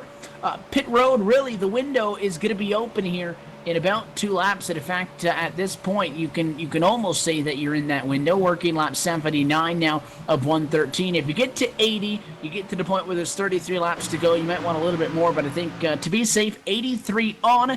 That window is open now. If you're going to just split the run in half, you're going to wait a little bit longer. But some people might want to come in then and try to make sure they've got the less amount of fuel as possible when it comes down to the end of this race and burn it all off. And you don't have to necessarily pit 30 to go do that. You can do that with a little bit of math, but the window will be open shortly. Do I think we're going to see people come down immediately? No, but the option is there. Should we see a yellow, you'd be able to know that at that point, that service would be it for the evening. It's everybody on the inside versus the 5 on the outside, the 1, the 51, the 12, and now insert Shane McEachin and Derek Walker.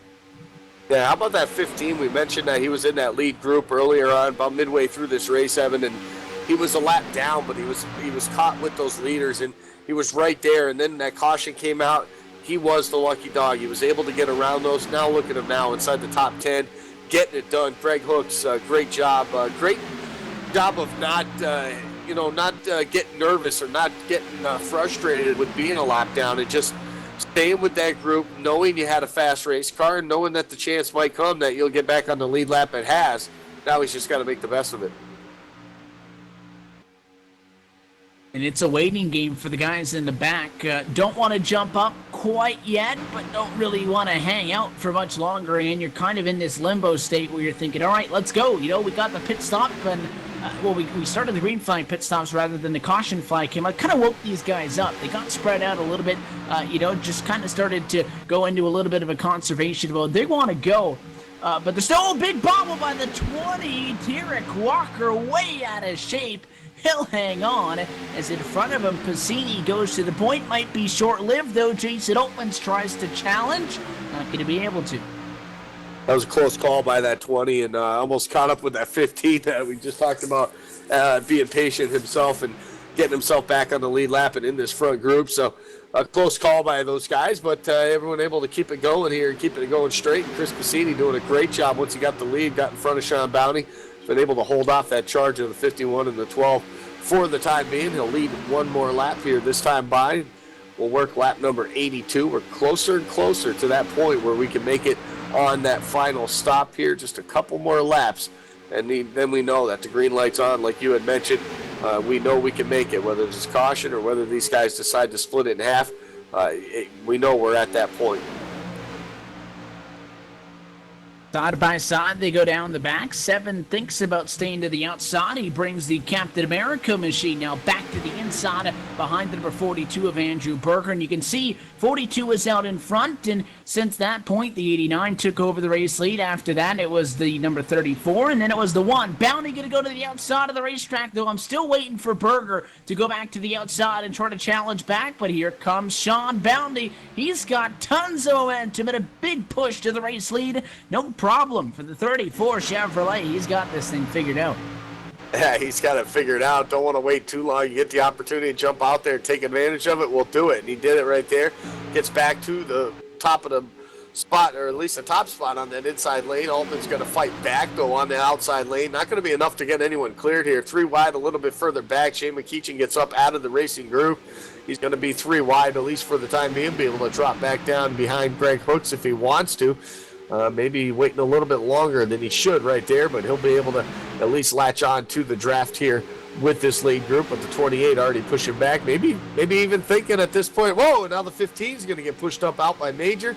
They'll give that spot up, though, and the 15 of Greg Hooks will be able to drop back behind Derek Walker. So a lot of things going on, maybe some strategy of trying to get to that bottom lane because they know pit stops are coming. Yeah, again, they got excited. They started the battle, and then you start to think, well, guys, we still got 30 laps to go. We got to be able to get to the end. But now inside of those 30, like I said, once you get past 83, that fuel window is open. Caution flag will fly. Problems off of the lead pack involving 3 or more cars. The yellow flag is out, and it's problems in turn number 2. Jared Haggerty, Dana Osborne involved in the center of the corner.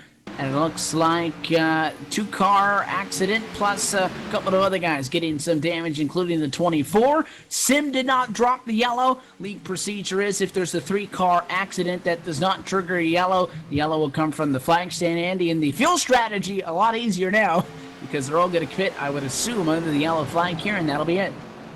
Yeah, you're absolutely right. And the cool thing about that happening right there wasn't nothing, being said like, oh, that was 3 cars, we got to throw a caution.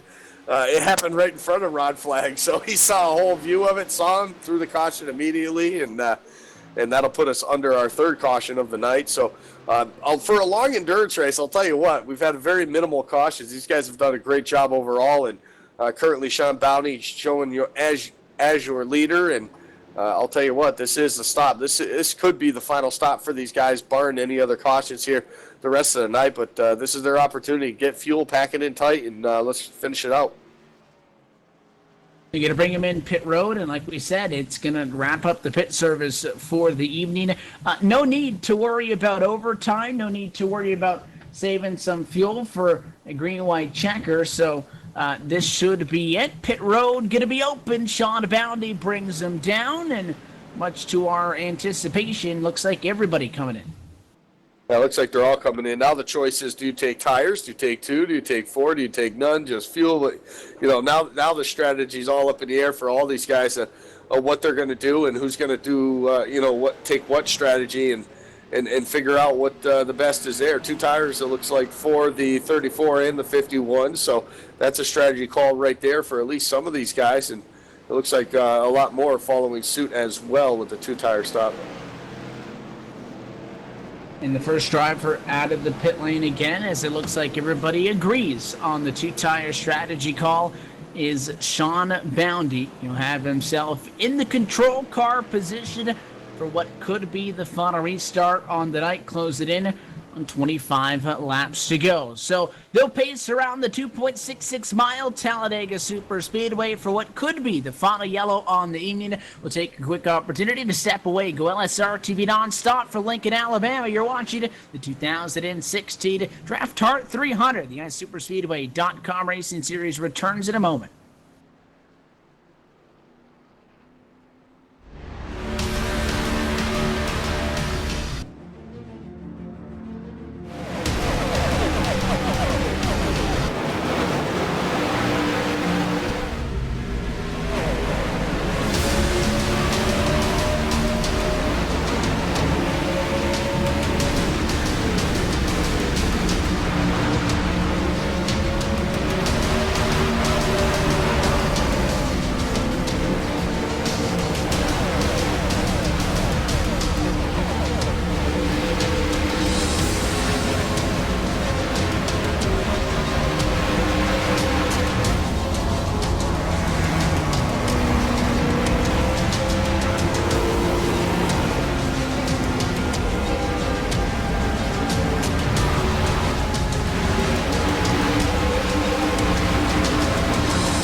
The 2016 iRacing World Championship Grand Prix Series is all about change.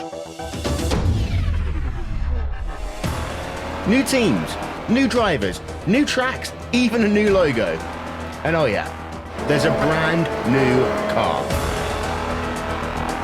After 5 years of competition, we say goodbye to the Williams FW31 and we say hello to the McLaren MP430. But this isn't just a brand new car, it's a whole new ballgame. And with it, we bring new excitement, new strategies, new technology. For example, energy recovery and drag reduction systems. There's a new way of thinking about racing, and for all the drivers participating, it's back to the drawing board, wiping the slate clean in the ever-consuming pursuit of perfection. One little slip-up, one wrong move on track, one poor strategy call, and it's over. That's the difference between coming up short and becoming champion and being $10,000 richer to boot. So yeah, change is in the air, but we're going to start getting answers on the 27th of February as the 7th year of iRacing World Championship competition kicks off. And you won't miss a thing, with every single race live on iRacing Live, coverage brought to you by Racebot TV. So join us fortnightly from 1:30 p.m. GMT.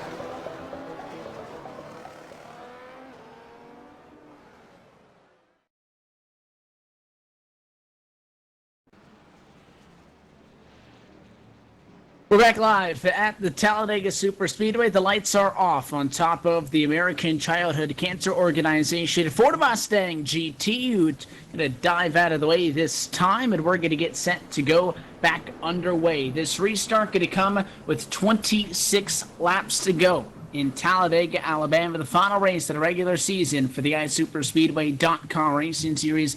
And Sean Bounty, the Sprite Chevrolet, in front of the field. He'll be joined by Chris Piscini on the front row. I'm not sure, though. We're not going to pile a couple more in before this one is done, but it could be for the final time tonight. Fuel should be good to go. Going to be a little bit tight. Another yellow would help out the numbers. The pace car down and away. We'll see how it shakes out. That we will, Evan, and waiting on that green flag for Sean Bounty, and there it is, and the green flag waves. We're racing again at Talladega. Closing in on the finish of this one. Good jump by everybody. A little jumble up back by the 48 and Josh Ball, but everybody able to get back in line, and got ourselves a pretty good battle here. Bottom side's going to prevail at least through 1 and 2 right here, as the top side looks to gain some momentum. Look at that 51. Jason Altman's getting to that back bumper of that one to Chris Piscini. Wofford now to the high side. They're going to battle it out, and they're going to have the advantage.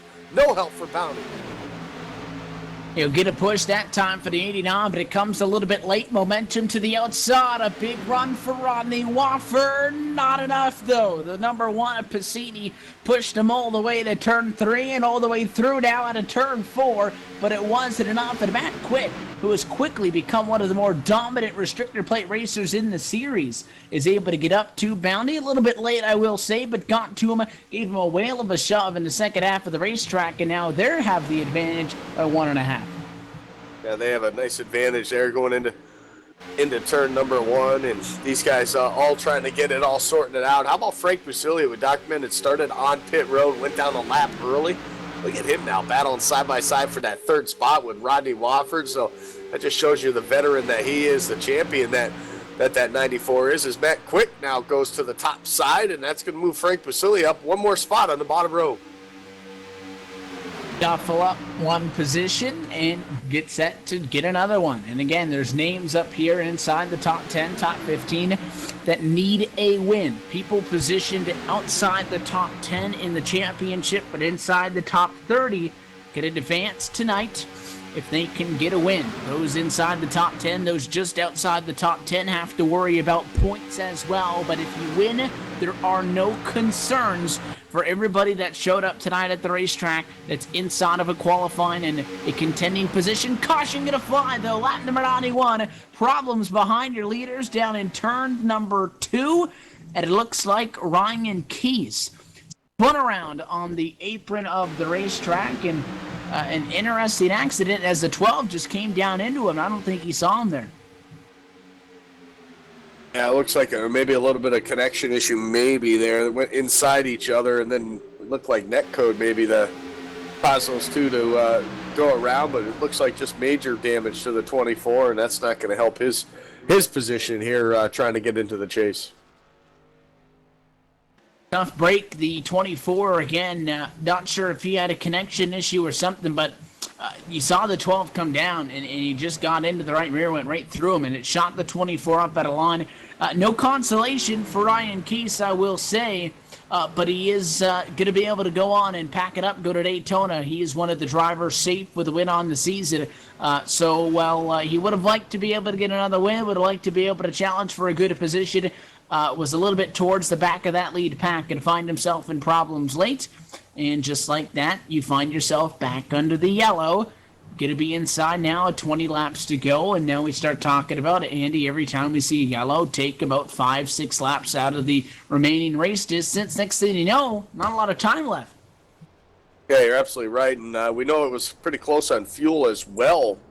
So do we got guys? I hear some of the guys shutting their engines off the 34. Currently, Sean Bounty coasting as much as he possibly can. Are these guys going to try to give up track position to top off and hopefully have enough, or are they just going to try to save and hope that these caution laps are enough to keep them honest with the fuel mileage? So we'll see about that as pit road is open this time. So we'll see if anybody comes down and able to top off, or if these caution flags will be just enough that they need.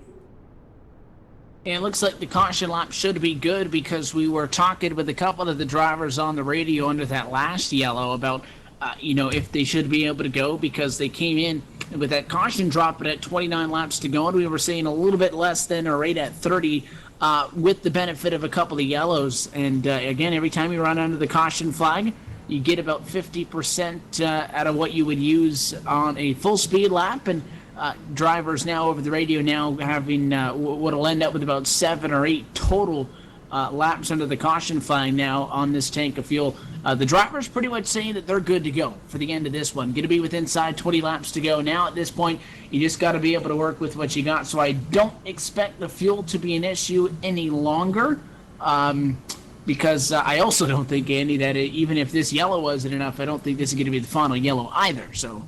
Yeah, you got a point about that either. All these guys, like we mentioned, and need a win to get in. Guys like Frank Busili, I mean, what's it going to take for him to get there? Is he going to have to move somebody out of the way? I mean, we don't talk about moving people out of the way, but when you're talking about getting yourself into the chase, anything's possible, I would imagine, especially when we come to places like this. So, is it the last yellow? Highly doubt it.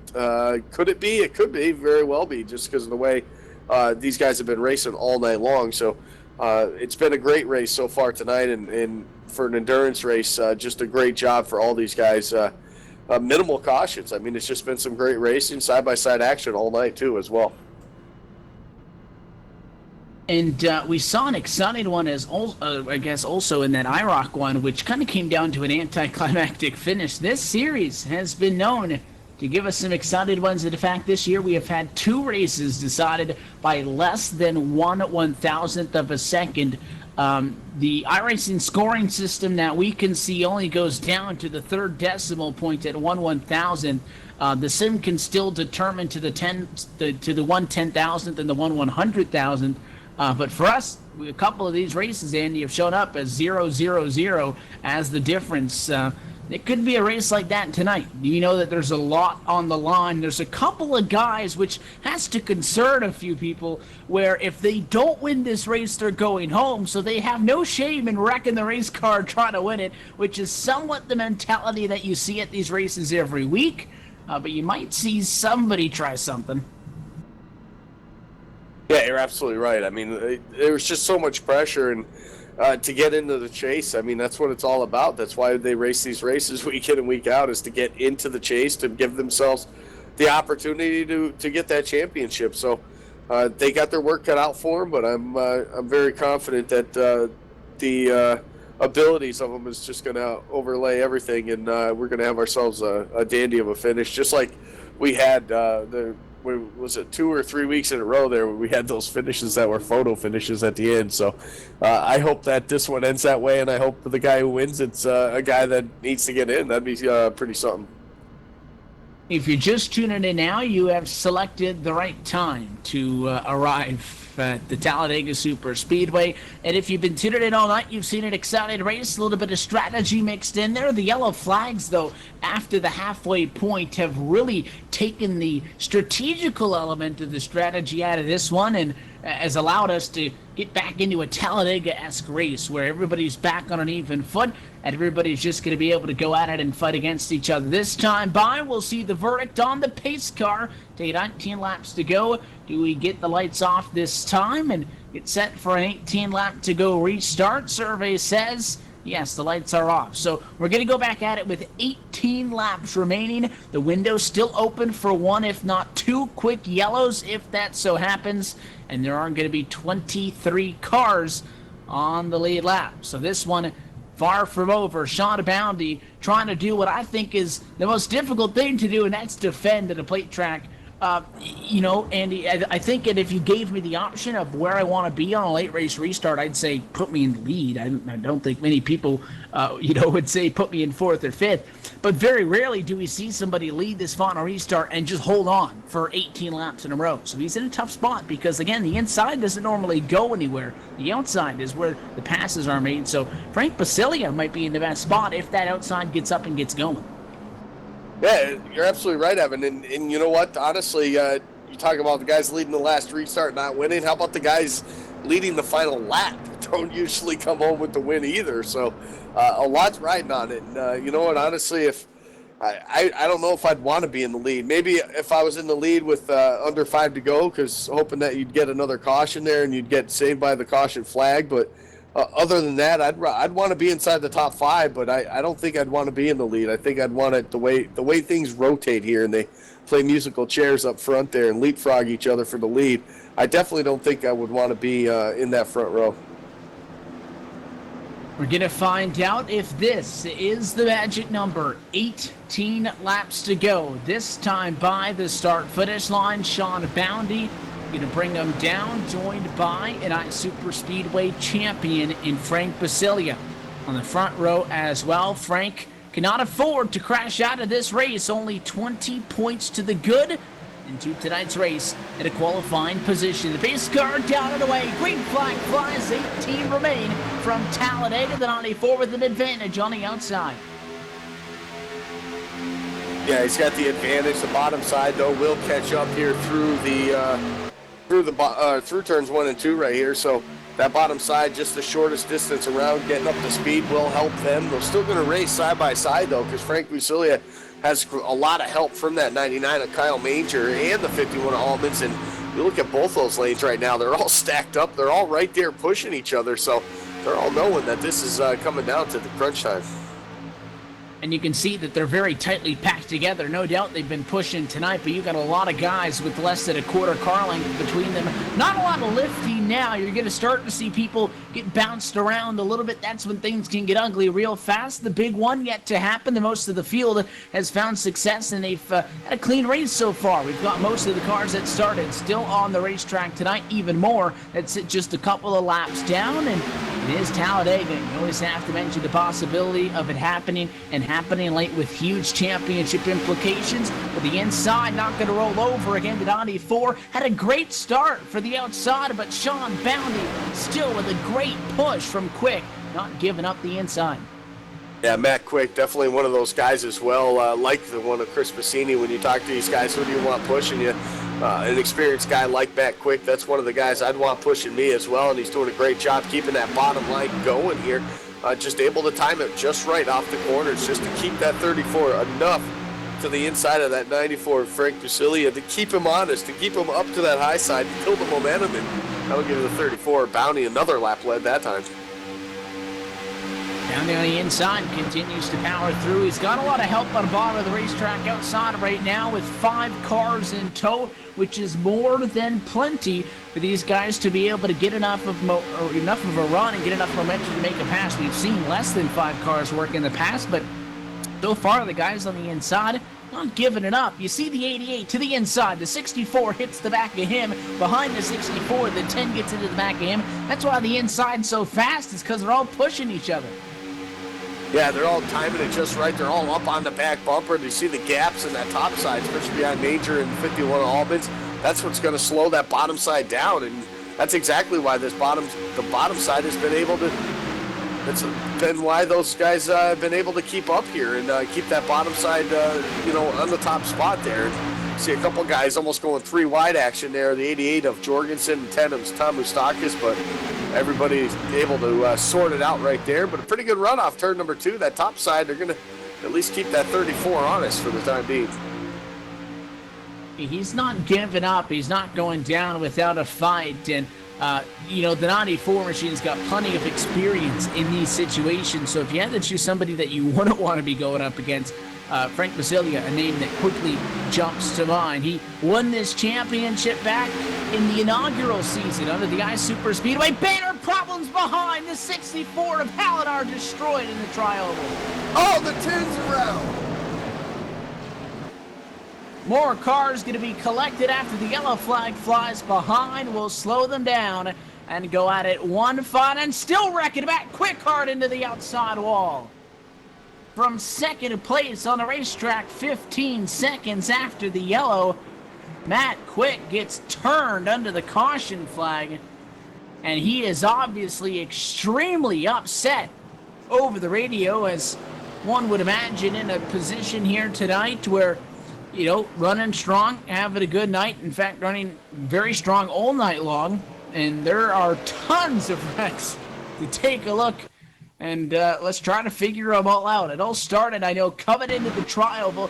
Alex Hallinar gets turned. The yellow flag comes out immediately. Then the 10 of Moustakis comes up, though, Andy, over the nose of the 88. That's a big hit. And that was already after the caution flag. Couple more cars get torn up, and then I can't for the life figure out what was going on with Mark Jorgensen's number 88 Exalta entry, because he just drove through Matt Quick and dumped him. Yeah, apparently what I'm hearing is that a screens went blank or something would happen. He tried just holding his line. I don't even know if he knew the caution was out or where these guys were slowing down. So it sounds like technical issues for that 88, and man, it just stinks because that's the 89 had just been awesome here tonight, and that's going to hurt him big time with an opportunity to get into the chase. And with the caution coming out, Moustakis can feel that he can come up the racetrack, but he did come over the nose of the 88. But if Jorgensen did lose the screens, he did exactly what he should have. You're going to go on board with that number 88, and you'll see that he just drives a line like if all the cars disappeared, he had a connection problem. What do? You ride in line. You don't try to make any sporadic movement, because that's not going to end well. So if he did have connection problems, he did what he should have done, and that is just hold the line on the inside. But if he lost connection with the sim, if the other cars blinked out on the screen, as you said, Andy, before that yellow dropped, he would have had no idea. And he has no control over this. It doesn't help the 7, who also got damaged by him, and the 89, who got turned. It's just one of those freak deals. And it's a tough break and a terrible break for the guys that end up with the short end of the straw. Yeah, you're absolutely right. I mean, huge damage to the 7. I mean, even more to the 89 of Matt Quick. And I'm watching that 34. I don't know if he just happened to look in his mirror at the right time or what, but he made a move up a lane when he saw that 88 coming, and good for Sean Bounty, because that could have been trouble for our leader as well. So, man, that was crazy right there. And that means that we get to do it one more time. We worked lap number 101. I can guarantee the restart could be with inside of 10 laps to go. Still has the window of opportunity to get one more and get a caution before 5 laps to go. But to give us a restart, we saw a similar situation in the end of the IROC race earlier into the evening. However, inside of 5 to go, a yellow would end this one. So we'll take this opportunity. We'll step away for the final time during the racing conditions this evening. And when we come back, we'll see if Sean Bounty can survive another onslaught from behind. The 34 leads late in the race at Talladega. and the checkered flag. Not all that far out. You're watching the DraftHardt 300 on LSRTV, the voice of sim racing.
The Talladega Superspeedway is LSRTV's continuing coverage of the iSuperspeedway.com Racing Series continues on. Tonight's DraftHardt 300. Going to take 10 laps to go this time by. And Shot of Bounty, the number 34 Chevrolet in front of the field. A damaged Matt Quick left in P2. One of the cars that was damaged after the yellow flag came out. I know he can't come down and pit Andy, but that's going to kill the outside.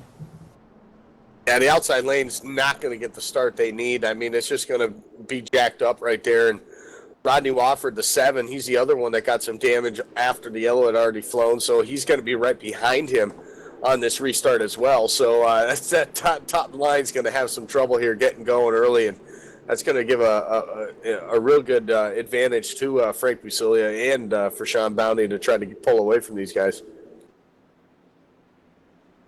Lights on the pace car, going to go out this time by possibly, and if they do, it'll give us 9 laps to go from the Talladega Superspeedway to decide this one, and they do. We still sit, and it almost seems like the number's going up with 24 cars on the lead lap in this one. Plenty of possibilities remain. Bounty, Quick, Basilia, Wofford of Angel sit inside of the top 5, and John Bounty slowly starting to convert me to a believer, Andy, that he can hang on as the race leader for the final 25 laps of this race. I feel like as soon as I buy into that, it's not going to work out for him, but he's been doing a good job on the inside, but it mixes things up now because he has had great work from behind in Matt Quick. Quick now to the outside with damage. Frank Basilia now to the bumper. I don't think the 89 is going to be able to keep up with these guys. I know we say the draft is the great equalizer. You can get away with some. I feel like that's almost a little bit too much damage to get away with, though. So if the 94 to the 34 get clear, you have to question how long Basilia stays in line before he tries to win it for himself. Yeah, you're absolutely right. I mean, Bounty's in already on wins. Frank Busilia, a win would secure him. So, I mean, these guys need they need that this thing to go green. At least Frank Busilia does. He cannot afford to have another caution. He's right there on the bubble, just a few points from not making it. So, he's got to either get the win to lock himself in, or he's got to stay there. A wreck would absolutely devastate his season and his push for the championship. So we'll have to see what this restart does, but I think that top lane's going to be real slow here. We're going to find out, and as we've said the last two, for what could be the final time tonight. Just 9 laps left to go in the DraftHardt 300. The pace car down and away. Pull them tight one more time. Sean Bounty get ahead to the American Ethanol Go Zone and look for the green flag in the air and back underway outside, checking up. Here we go at 9 to go. Yeah, it's checking up quite a bit. The 28 of Shane McEachin actually has to jump out 3 wide now. I'm surprised they're able to keep up, at least for the time being, but that bottom side's really going to pick up momentum here through 1 and 2. Sean Bounty already clear of that top side. Frank Basilia looking to do that. Here comes Kyle Major now to push those two out towards the front. And I think right now would be a bad time for the 94 to jump out as well, because you have those 2 slower cars there. Jorgensen Jr. is trying to give him help, but it's just not happening right now. Too much damage, I think, on those 2 vehicles. Inside with the advantage by 3 car lengths. You can see the 7 pushing the 89, but he's not going anywhere, and they're starting to stack up behind, just as we thought. And nobody can get down to the inside fast enough to get away, because Matt Quick has killed the outside lane. Yeah, he's killing it top side, trying to get some momentum. Kyle Major thought about going up there. Kelly Dahl was up there in that 13 as well, and he's going to be able to be there by himself, though. No help. He's going to have to drop back in line here. More contact now behind. Back quick, getting some contact from that 88 there of Mark Jorgensen Jr. here. As you can tell that damage really hurting that car as they go down the back straightaway. Look at the race for the lead, though. 3 cars going for it. Major giving that push to Basilia along with Josh Ball. 2 of them will get clear, but not the 3rd. And the 3 wide back to back, and now they get 2 wide sorted out with Josh Ball in control of the outside lane. But there's a lot of pushing going on. A matter of time till somebody gets pushed into somebody and turned out of line. But so far, so good. Lap 106 behind us. This time by to the outside. Sean Bounty not giving up. He charges and battles for the race lead. Yeah, he does a great push from that 48 to Josh Ball. They're going to split now, 3 wide with the 94 on the middle. He's got help from Andrew Berger, though, so they're going to stay 3 wide for the time being. That is for the race lead. Nobody with the advantage. It looked like the 34 was going to win that. He had the support from the 48, but now they're on a 3rd lane and in no man's land. And here comes the 94 up the middle. Push coming from behind with Andrew Berger as Basilia tries to get his spot as the race leader. Back 4 wide, there they go. 32 going to spin down to the inside of the racetrack. He will hang on and come back up onto the track. No caution. Oh, now he spins. The Merchant hung on once, and there's the yellow. Big wreck down in turn number 1. They avoided it once or twice. Sean Bounty involved in this one on that 3rd lane. It'll look like on the inside of the racetrack as we work on getting the LSRTV replay up for you in a moment that the 64, Alex Hallinar, kind of in between the bottom and the 2nd lane, hooks the 51. It junks the field coming down to turn 1, and Hallinar goes up in the air. You're going to take a look, though, at the first bit of contact coming out of turn 4. That's a lot. That's the longest caution flag, Andy, we've seen. It took them a while to finally wreck, but when they did it, it was big. Yeah, you're absolutely right. A couple guys off of turn 4 there, Set the Merchant involved in it, and just they were down on the apron. No caution was going to come out, but then further up ahead, those guys still beating and banging up there, and more contact led to more cars spinning up into the wall. And then one guy that was leading this thing over the last 20 laps or so, Sean Bounty, involved in it as well. And how clean his race was, he'd probably be able to get his reset, but I don't know how quickly in the last, if we get about a lap or so shootout, if we do, I don't know how much ground he can make up in 1 lap. We're going to take a look now at the number 32, Seth the Merchant. At a turn number 4, car probably should have been junked. He did a great job of hanging on to it after he got turned coming off of the corner. Both he and the 8 did a good job, and then they came back up onto the track, and the caution flag came out. And I thought the caution was for the Merchant, who eventually spun out. However, they did have the big accident down in turn number 1. And they basically happened at the same time. I can't promise you that it was the Merchant's accident or the big pileup down in turn 1. But 2-3 wrecks, whatever you want to sum it up as, slow us down. Still with the opportunity of trying to get maybe a one-lap shootout. But Kyle Manger in front of the field at the moment, trying to hang on and go to an iSuperspeedway victory lane. How about Rod Flagg? What a rebound for him, being down a couple laps earlier in this race. He was sitting 7th in the points, so he couldn't afford a bad finish to drop him outside the top 10. But this where he's at right now will solidify him at least for the time being. So great job by him to at least keep that himself right there with all that. But looking through all of these guys, yeah, there's he's about the only one.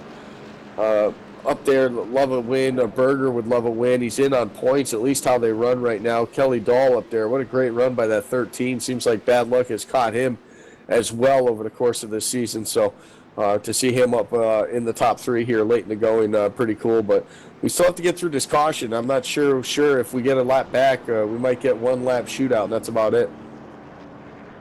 Kyle Manger, 39th in the championship into tonight. To win would not give him enough points to get the top 30 cutoff as he needs mathematically eliminated into tonight's competition. It would kind of be, a sour result for him. Limited starts, 5 starts, his 6th tonight on the season. But break it into an iSuperspeedway victory lane would obviously be a huge accomplishment to him, especially when you talk about the fact that P2 is Frank Basilia III, one of the seasoned veterans of this series. But as we have kind of teased about a little bit, and might be able to say it for the 4th time, it might not be done just yet. This time by, we're going to take lap number 111. If the lights on the pace car do not go out this time, they must go out the next time by, if we are to get a 1 lap to go shootout to the end, which is very possible. That 1 lap shootout, the only problem with the 1 lap shootout is that top side just doesn't have the advantage because it takes so long for that top side to get wound up. So I really think that bottom side will have the advantage if it is just a 1 lap shootout. Although with the start finish lane being all the way at the end of pit road, it makes for some awesome stuff off of turn 4. So 1 lap, if that's what we get, it's going to take it pretty much 3/4 of it to get that top side wound up. And Kyle Manger not all that confident, which means that we're going to have another restart. So this next time by, we're going to take lap number 112 of 113. That'll be 2 laps to go. The lights are still on top of the pace car now, so I think it is going to be, Andy, a 2.66-mile shootout to the checkered flag. It's just a short sprint, 2.66 miles. Doesn't seem like much 1 lap, but this is a long lap here, the longest of any of the laps on the circuit besides the road courses. So these guys got a lot to do, but it's going to be fun. It's going to be interesting to see what happens, and if guys lag back and try to make it 3 wide and maybe get 3 lanes going there off of turn number 2 on that final lap. So it's going to be a lot of fun to watch, I'll tell you that. But we got to get there first, and a lot of these guys just need that solid finish. But how about a last lap go here for the 26 or Rod Flagg that would love to get a win. Pretty much the only wins he's gotten are in the non-points wins here over the last couple of seasons. So it'd be nice for him. He'd love to get a victory here before the chase starts. And I think the the big thing to look at in this picture is Manger's going to be in front of the field here. You got Basilia, Dahl. Dahl's going to be the inside of the front row, might be in the best spot if he can push that 99 clear to make a move. But it's funny because we talked all night about the strategy it takes to win an endurance event, Andy, and you can throw the last 2 hours and 5 minutes out the window. You're going to have 45 seconds to win or lose the race. Yeah, you're absolutely right. And once that green flag drops here this next time by, it's going to be every man for himself. There's not going to be another yellow to end this, so it's pretty much you got to go. So it's all or nothing here at this point. One lap, and it's funny when you run a 300-mile race like this, 113 laps, that it all comes down to this one final restart. You don't want to spin your tires. You don't want to miss a gear. A lot can happen, and there won't be a caution to save anybody. It's all out from here. So the lights on top of the pace car have gone out. We come through turn number 2 for the penultimate time. They're barely going to be up to speed by the time they come at a 4 for the final time and take the checkered flag. I think, like I mentioned before, the 13 and the 26 might be in the best position on the inside. However, Basilia, if you remember on that last restart, he did beat your at-time race leader to the start-finish line. So the 94 knows how to get up and go. Andrew Berger knows how to push. Those are two seasoned veterans on the outside of the racetrack. So while we don't want to count those guys out, the numbers saying, the stats saying, what we've seen would lead us to believe the inside would have the upper hand here. It's going to be tough to beat the 99. Yep, it absolutely is. But you know what? The 99's got to be careful. Not only does he have to worry about that top side, he's got to worry about leaving the lane open. If he goes up the block, then you're going to see that 26 and 13 come down and possibly sneak underneath him. So there's a lot to do. And like I said, with that start-finish line being so far down the front straightaway, a lot can happen off of turn number 4. Here we go.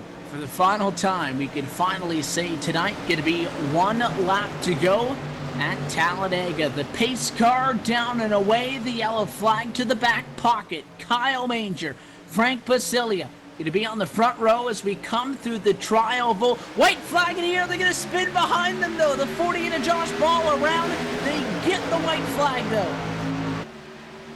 Yep, it's not going to matter now. It's going to race it out to the end here. Josh Ball, the big loser right there. He was leading the points. Look at two of them coming out on the outside. You got the 71 and the 28 of Shane McKeechin. They timed that just right. Look at them come on the outside to make it 3 wide. It's a drag race down the back straightaway. The inside has the advantage. The 99 is clear. The 13 not quite. Look at the third lane on the outside. A huge run for the number 71 machine coming out of nowhere. Working with the number 28 car as well. Christian Peterson was 20th at the start-finish line. They're going to run out of steam, though. 2 cars to decide it. Going to break away from the pack out of turn 4. Kyle Manger going to block to the outside. Kelly Dahl tries the inside. It's not going to work. They'll run out of time. Checkered flag, the win, and hanging on. Kyle Manger wins at Talladega. I'll tell you what, they're going to have to photo finish the rest of the field behind him, though, because that was some great racing. Rod Flagg right in the mix of it. Andrew Berger, they were 3 wide coming to the checker for about that 3rd spot there. There's some close racing there for those final couple of spots there, especially the podium. But look who finished up on the podium. Rod Flagg, a fantastic recovery from being 2 laps down on that fuel strategy that he played early in the race on the caution on lap 7. He's able to get a podium finish out of the night. I'll tell you what, that's going to be one happy driver moving into the chase. Yeah, Rod Flagg came out of nowhere. Kyle Manger gets his first win. Kelly Dahl behind, going to get his first top 5 as well. And then behind those top 3, the veterans sneaking in. Frank Basilia, Andrew Berger, Mark Jorgensen Jr. just a little bit shy.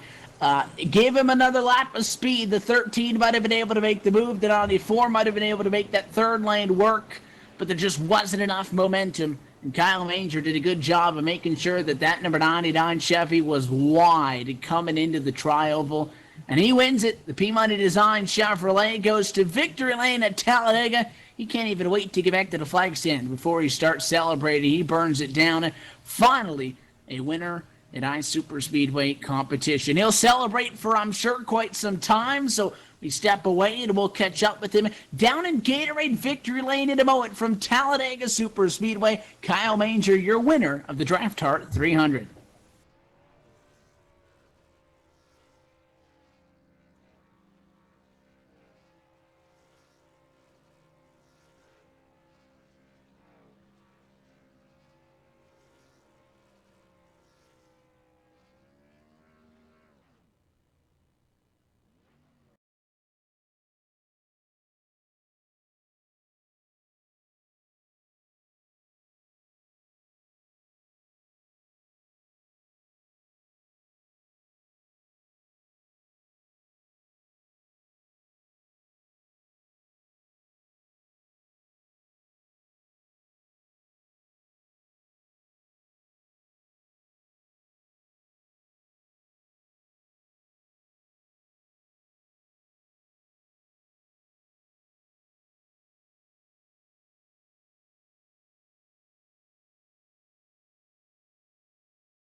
Since 2010, the highest echelon of sim racing competition has focused on NASCAR and Grand Prix racing.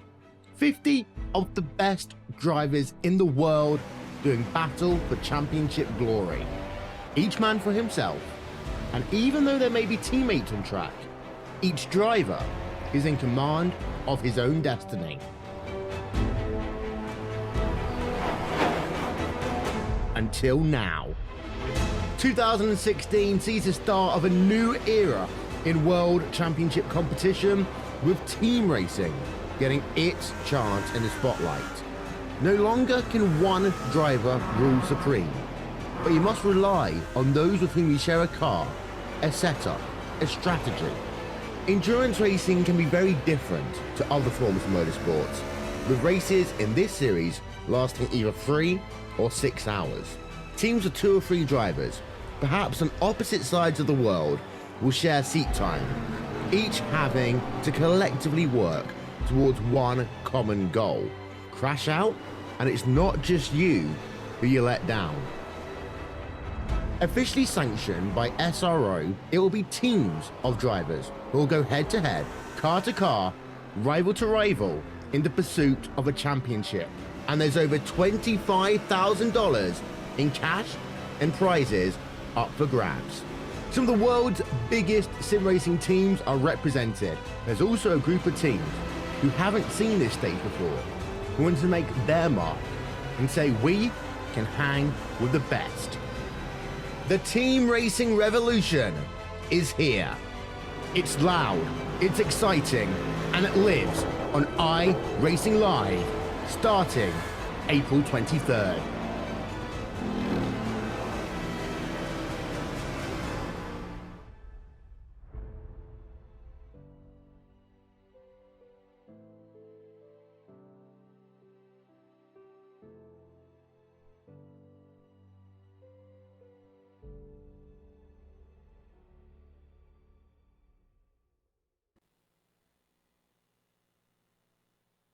Welcome back live to the Talladega Superspeedway. The dust settles on the DraftHardt 300, and all of a sudden, the regular season behind us. Playoffs next Friday night, the opening round of the Ice Super Chase. We'll talk about that in a moment. First, let's take a look at tonight's full race results from round number 16 of competition. Kyle Manger gets the job done. First time ISS winner Kelly Dahl coming home P2. Rod Flag on the podium. We'll talk with your top 3 in just a moment. Frank Basilia coming home in 4th position. Andrew Berger, a solid result for a P5. Mark Jorgensen Jr. 6th. Christian Peterson in 7th position. Rodney Wofford 8th. 9th for Shade McKeechin. And Chris Bassini in 10th. Coming home in the 11th spot here tonight, Corey Henry in the 12th car. Derek Walker will finish in the 12th spot. 13th goes to Dana Osborne. Greg Hooks will finish 14th. 15th goes to Paul Servant.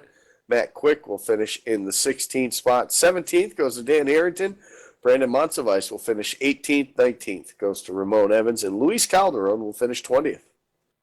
21st tonight, going to go to Josh Ball and final driver on the lead lap. Jason Altman's 22nd. Sean Valley 23rd. 24th, Seth the Merchant with Alex Halidar in 25th. 26th, Ray Rittenauer, Tom Moustakis in 27th. 28th, and these guys multiple laps down out of the race with Ryan Keats, Jared Haggerty 29th. 30th, William Roberts Jr. Yeah, coming home in the 31st spot, obviously out of the race as well, Brandon Chaburko. David Anderson finishes in the 32nd spot. Glenn Hedrick will finish 33rd, and Larry Camp will finish in the 34th spot. But it's that time. Brought down to victory lane. Evan has caught up with tonight's winner. An exciting finish. Thought he might have had it locked up. They threw another 2.66 miles at him, but he was able to hang on by 3/100ths of a second. Kyle Manger, your winner tonight at the Talladega Superspeedway, locks up the checkered flag in the DraftHardt 300. Kyle, congratulations. Started back in 33rd position. You win this race after a lot of chaos and a lot of caution flags and a lot of carnage late in those final 20-25 laps. How you feeling? Pretty good, man. It's nice to finally get on the board here with a win.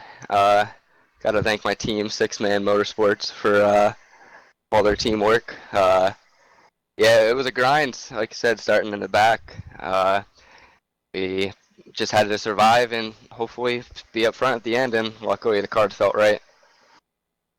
Talk us through what you were thinking on that final restart. On the inside, you knew that, you guys would still be digging up for momentum, and then you and that 13 kind of broke away. He tried to cross you over, but it looked like you were waiting for it. Yeah, well, I didn't want to see that restart, that's for sure. But once I saw there was no run coming from the outside, and it was just me versus Kelly, who did a great job, by the way, I felt pretty good about my chances. And then luckily I had enough momentum to beat everyone to the line there. So we look forward now. This championship draws to a close. You guys get the win. Unfortunately, not going to be in a position to battle for the championship. How do you take this win, build upon it? Still plenty of racing left on this season, and then as well going forward into future seasons to try to get yourself on that iSuper Chase grid. Well, I wish I could have made more races, obviously. It would have been cool to get a last win before the Chase moment, but like you said, I plan on racing in the series for a couple of seasons to come here, and never hurts going to these restricted plate races for the rest of the season with some confidence. So I'll work to still get some wins here and help my teammates get a championship home for six-man. You showed off a little bit tonight, and we're happy to see you at Victory Lane. It was an exciting finish, gut-wrenching, I'm sure, for you when you found out you had to go at it one more time, but you were able to lock it up and seal the deal. The sponsors, the shout-outs, I know you mentioned a couple of names, the guys back at the team. Who else do you want to thank down here from Victory Lane? I got to thank my painter, Preston Pardis, the rest of my teammates, Mike Elliott, Shane, everyone on our team really that helps us get in the chase here. And like I said, we're going to try getting a championship for our team here. Well, want to say congratulations to you for getting the win tonight, and best of luck going forward. Best of luck to the team. We will see you guys in Daytona next Friday night. All right, thank you. That's tonight's big winner, Kyle Manger, the winner from the Talladega Super Speedway. A second place tonight for Kelly Dahl, first top 5 of the year. Andy Kessler caught up with the driver of the number 13. Yeah, I am down here on pit road, and I've caught up with the driver, the second place finish. How about his first podium finish on the season? How about it, Kelly? What a strong run for you tonight. Able to shake off some of that bad luck you've had all season long, and you end up finding yourself here on the podium in the last race before the chase. Yeah, it was definitely the closest I've ever come to winning. I think it's even not just my first podium, but I think it's my first top 5. It's the second half of the season has been completely different from not only the first half of the season, but all of last season. It's just been so much better. Like, I've been running strong. I've been getting the car up there.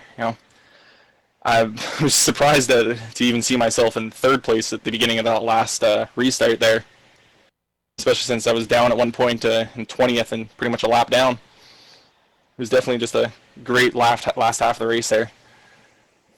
Yeah, that's what's so cool about these long races like this is that, a mistake early or a bad pit stop or just a bad qualifying effort, you got all that time to make it up, to survive, and to get yourself up to the end here and up to the top of the board. So these long races definitely play into that. It's the short races where you don't have much time and there's a lot more urgency for all these drivers to get it done. So obviously with this and this momentum that you can finally ride now here, and how's this working for you now? Go head into the chase with this momentum you got with the second place finish, maybe steal a win from these guys that are fighting for that championship. Yeah, I've been running some great momentum these past few weeks, and just because I'm not in the chase doesn't mean I'm gonna stop. I don't care if I'm not in the chase right now. I'm gonna still go for that win. At this point, points don't matter. Chase doesn't matter. I'm just gonna drive as hard as I can. That's what it's all about, going for the wins, getting it done, and hopefully we can talk to you in Victory Lane before this season's out, Kelly. But first off, sponsors, shout-outs, it's your chance. First off, I'd like to thank Harpoon Designs for my paint jobs. He's done pretty much all my paint jobs, and I'm finally able to start putting those paint schemes into the position that they deserve, because they're definitely some great-looking paint jobs. I'd like to also thank the Canadian Armed Forces for sponsoring me, and I'd also like to thank my friends and family out there that watch me week in and week out. Well, there you have it. You can save this one for your all-time and put it up there until we can get you in the victory lane. But, Kelly, congratulations, second-place finish, and we'll look forward to seeing you at Daytona next Friday. All right, thank you. See you then. There you have it, second-place finisher Kelly Dahl. And I'm going to slide right over here, and I'm going to talk to series admin and director who finally got the monkey off his back, got himself a solid finish here tonight as well. Third for you, Rod, and not quite the win you wanted, but you're still in the chase. You get a chance to battle it out for the championship next week.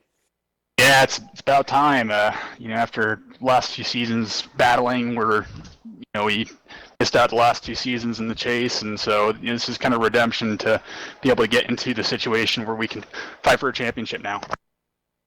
Yeah, you didn't get the win, but you got in on points because of a solid season and just the great effort week after week and getting the good finishes and being able to do that. Talk about this race, though, down 2 laps early on, and all because of I wouldn't say it was a bad call, but you stayed out on lap number 7 when that first caution came out to get that track position. Well, you got it, but then it stayed green for a long time. You ended up going 2 laps down, but the cautions fell just right. You were able to get back on the lead lap. Then you fought your way all the way through all that traffic, and you find yourself up on the podium here tonight.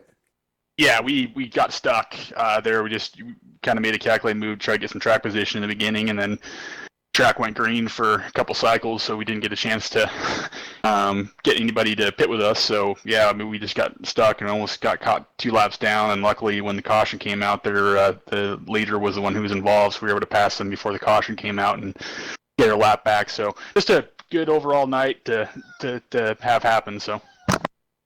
Well, now you got to carry a little bit of momentum with you now, and maybe we can bang off a win here in the chase races and get yourself locked into the next round and the round after that. So that's what it's all about, and now you find yourself getting set to do it all next week at Daytona. Absolutely, we're looking forward to it, and hopefully we'll have a deep chase round. Again, last time we were in any kind of chase we wanted, so that's the plan this time around. There you have it. The momentum, it's all on your side at this point. Rod, sponsors, shout-outs, who helps you get that 26th track? I just want to thank the drivers of iSuperspeedway, and thanks LSRTV for all you guys do, and we'll look forward to you getting to Daytona next week. We appreciate that, Ron, and congratulations again, and good luck next week. And that's it. So, Evan, that's it from Talladega. That's it from the regular season, you want to say. It's go time now for these guys, and you got to really buckle down here, and it's up to these guys to battle it out over the next few weeks and crown ourselves a new champion. And now we got hockey playoffs, basketball playoffs, and iSuperspeedway playoffs beginning next Friday. We have a modified chase grid from what we saw last year. 3 races at Daytona, eliminations, 2 races at Talladega, eliminations, and a winner-take-all finale for the finale in Florida, 400K at Daytona International Speedway down the line. There have been 5 iSuperspeedway champions in 5 seasons. We have never seen a repeat winner. Frank Basilia got season 1, followed by Brandon Chaburko, Ron Flagg, Josh Ball, and Seth the Merchant. Josh Ball and the Merchant, the 2 drivers to win in this newest format for the chase elimination around. Rod Flagg, the only winner of the old school, if you will, NASCAR chase format back in season 3. So those are guys that want to double up, but there are tons of fresh names that feel like their name belongs on that list as well. And there were no real big changes in or out of this one. A Bekichen good.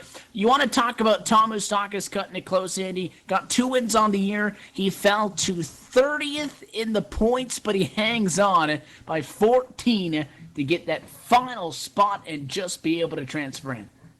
That's what you talk about, not wasting those 2 wins.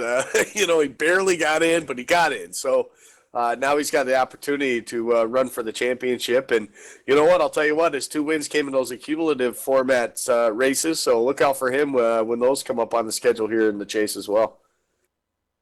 And I think the big thing to think about now is he comes home 30th. He leads the chase grid going into round number 1, 5 bonus points per win. He and Shane McEachin topping them all with 1,010 modified points now. Josh Ball, Rodney Wofford, Mark Jorgensen Jr., Sean Aboundy, Christian Peterson, Seth the Merchant, Corey Henry, Ryan Keese, and Casey Malone, all with 1 win. Going to have 5 bonus points. There'll be 5 behind those 2 at the top of the pile. And the drivers in on points are Andrew Berger, Frank Basilia, Rod Flagg, Paul Servitt, and Chris Bassini. That is the unofficial count at this moment, but that's a lot of power drivers.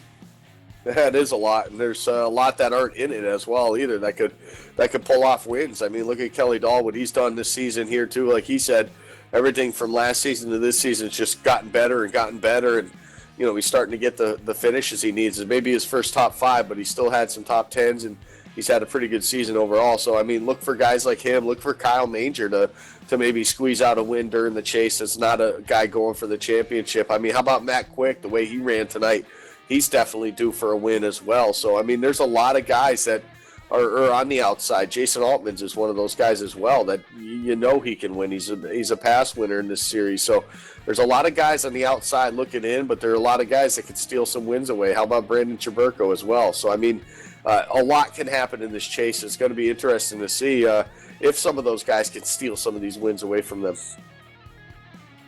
So the drop weeks now out of the way, there are 16 drivers going into the opening round of the championship, and no more than 6 are going to advance to the second round. So you're looking at knocking out 10 of the 16 drivers in 3 weeks of competition. Talk about pressure. Yeah, no kidding. You just had to work 15 weeks, 16 weeks to get in it. And you're sending home just about 2/3 of those guys in the opening 3 weeks of this one. And then obviously we're going to cut it down to 3 for the championship round. But you're not going to want to miss any of it. And it begins next Friday night, the 13th of May, from Daytona International Speedway.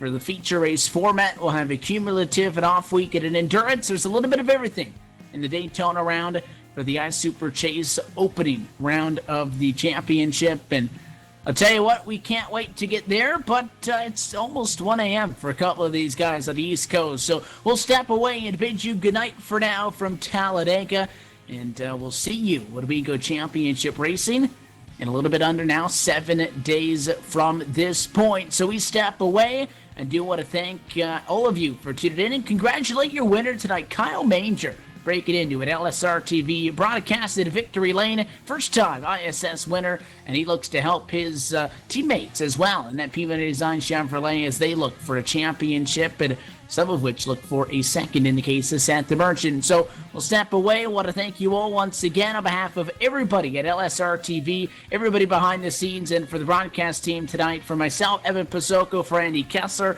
and for our producer, Cisco Scaramuza. Good night from Talladega. We'll see you next Friday. Daytona Beach, the place to be. The iSuper Chase is on.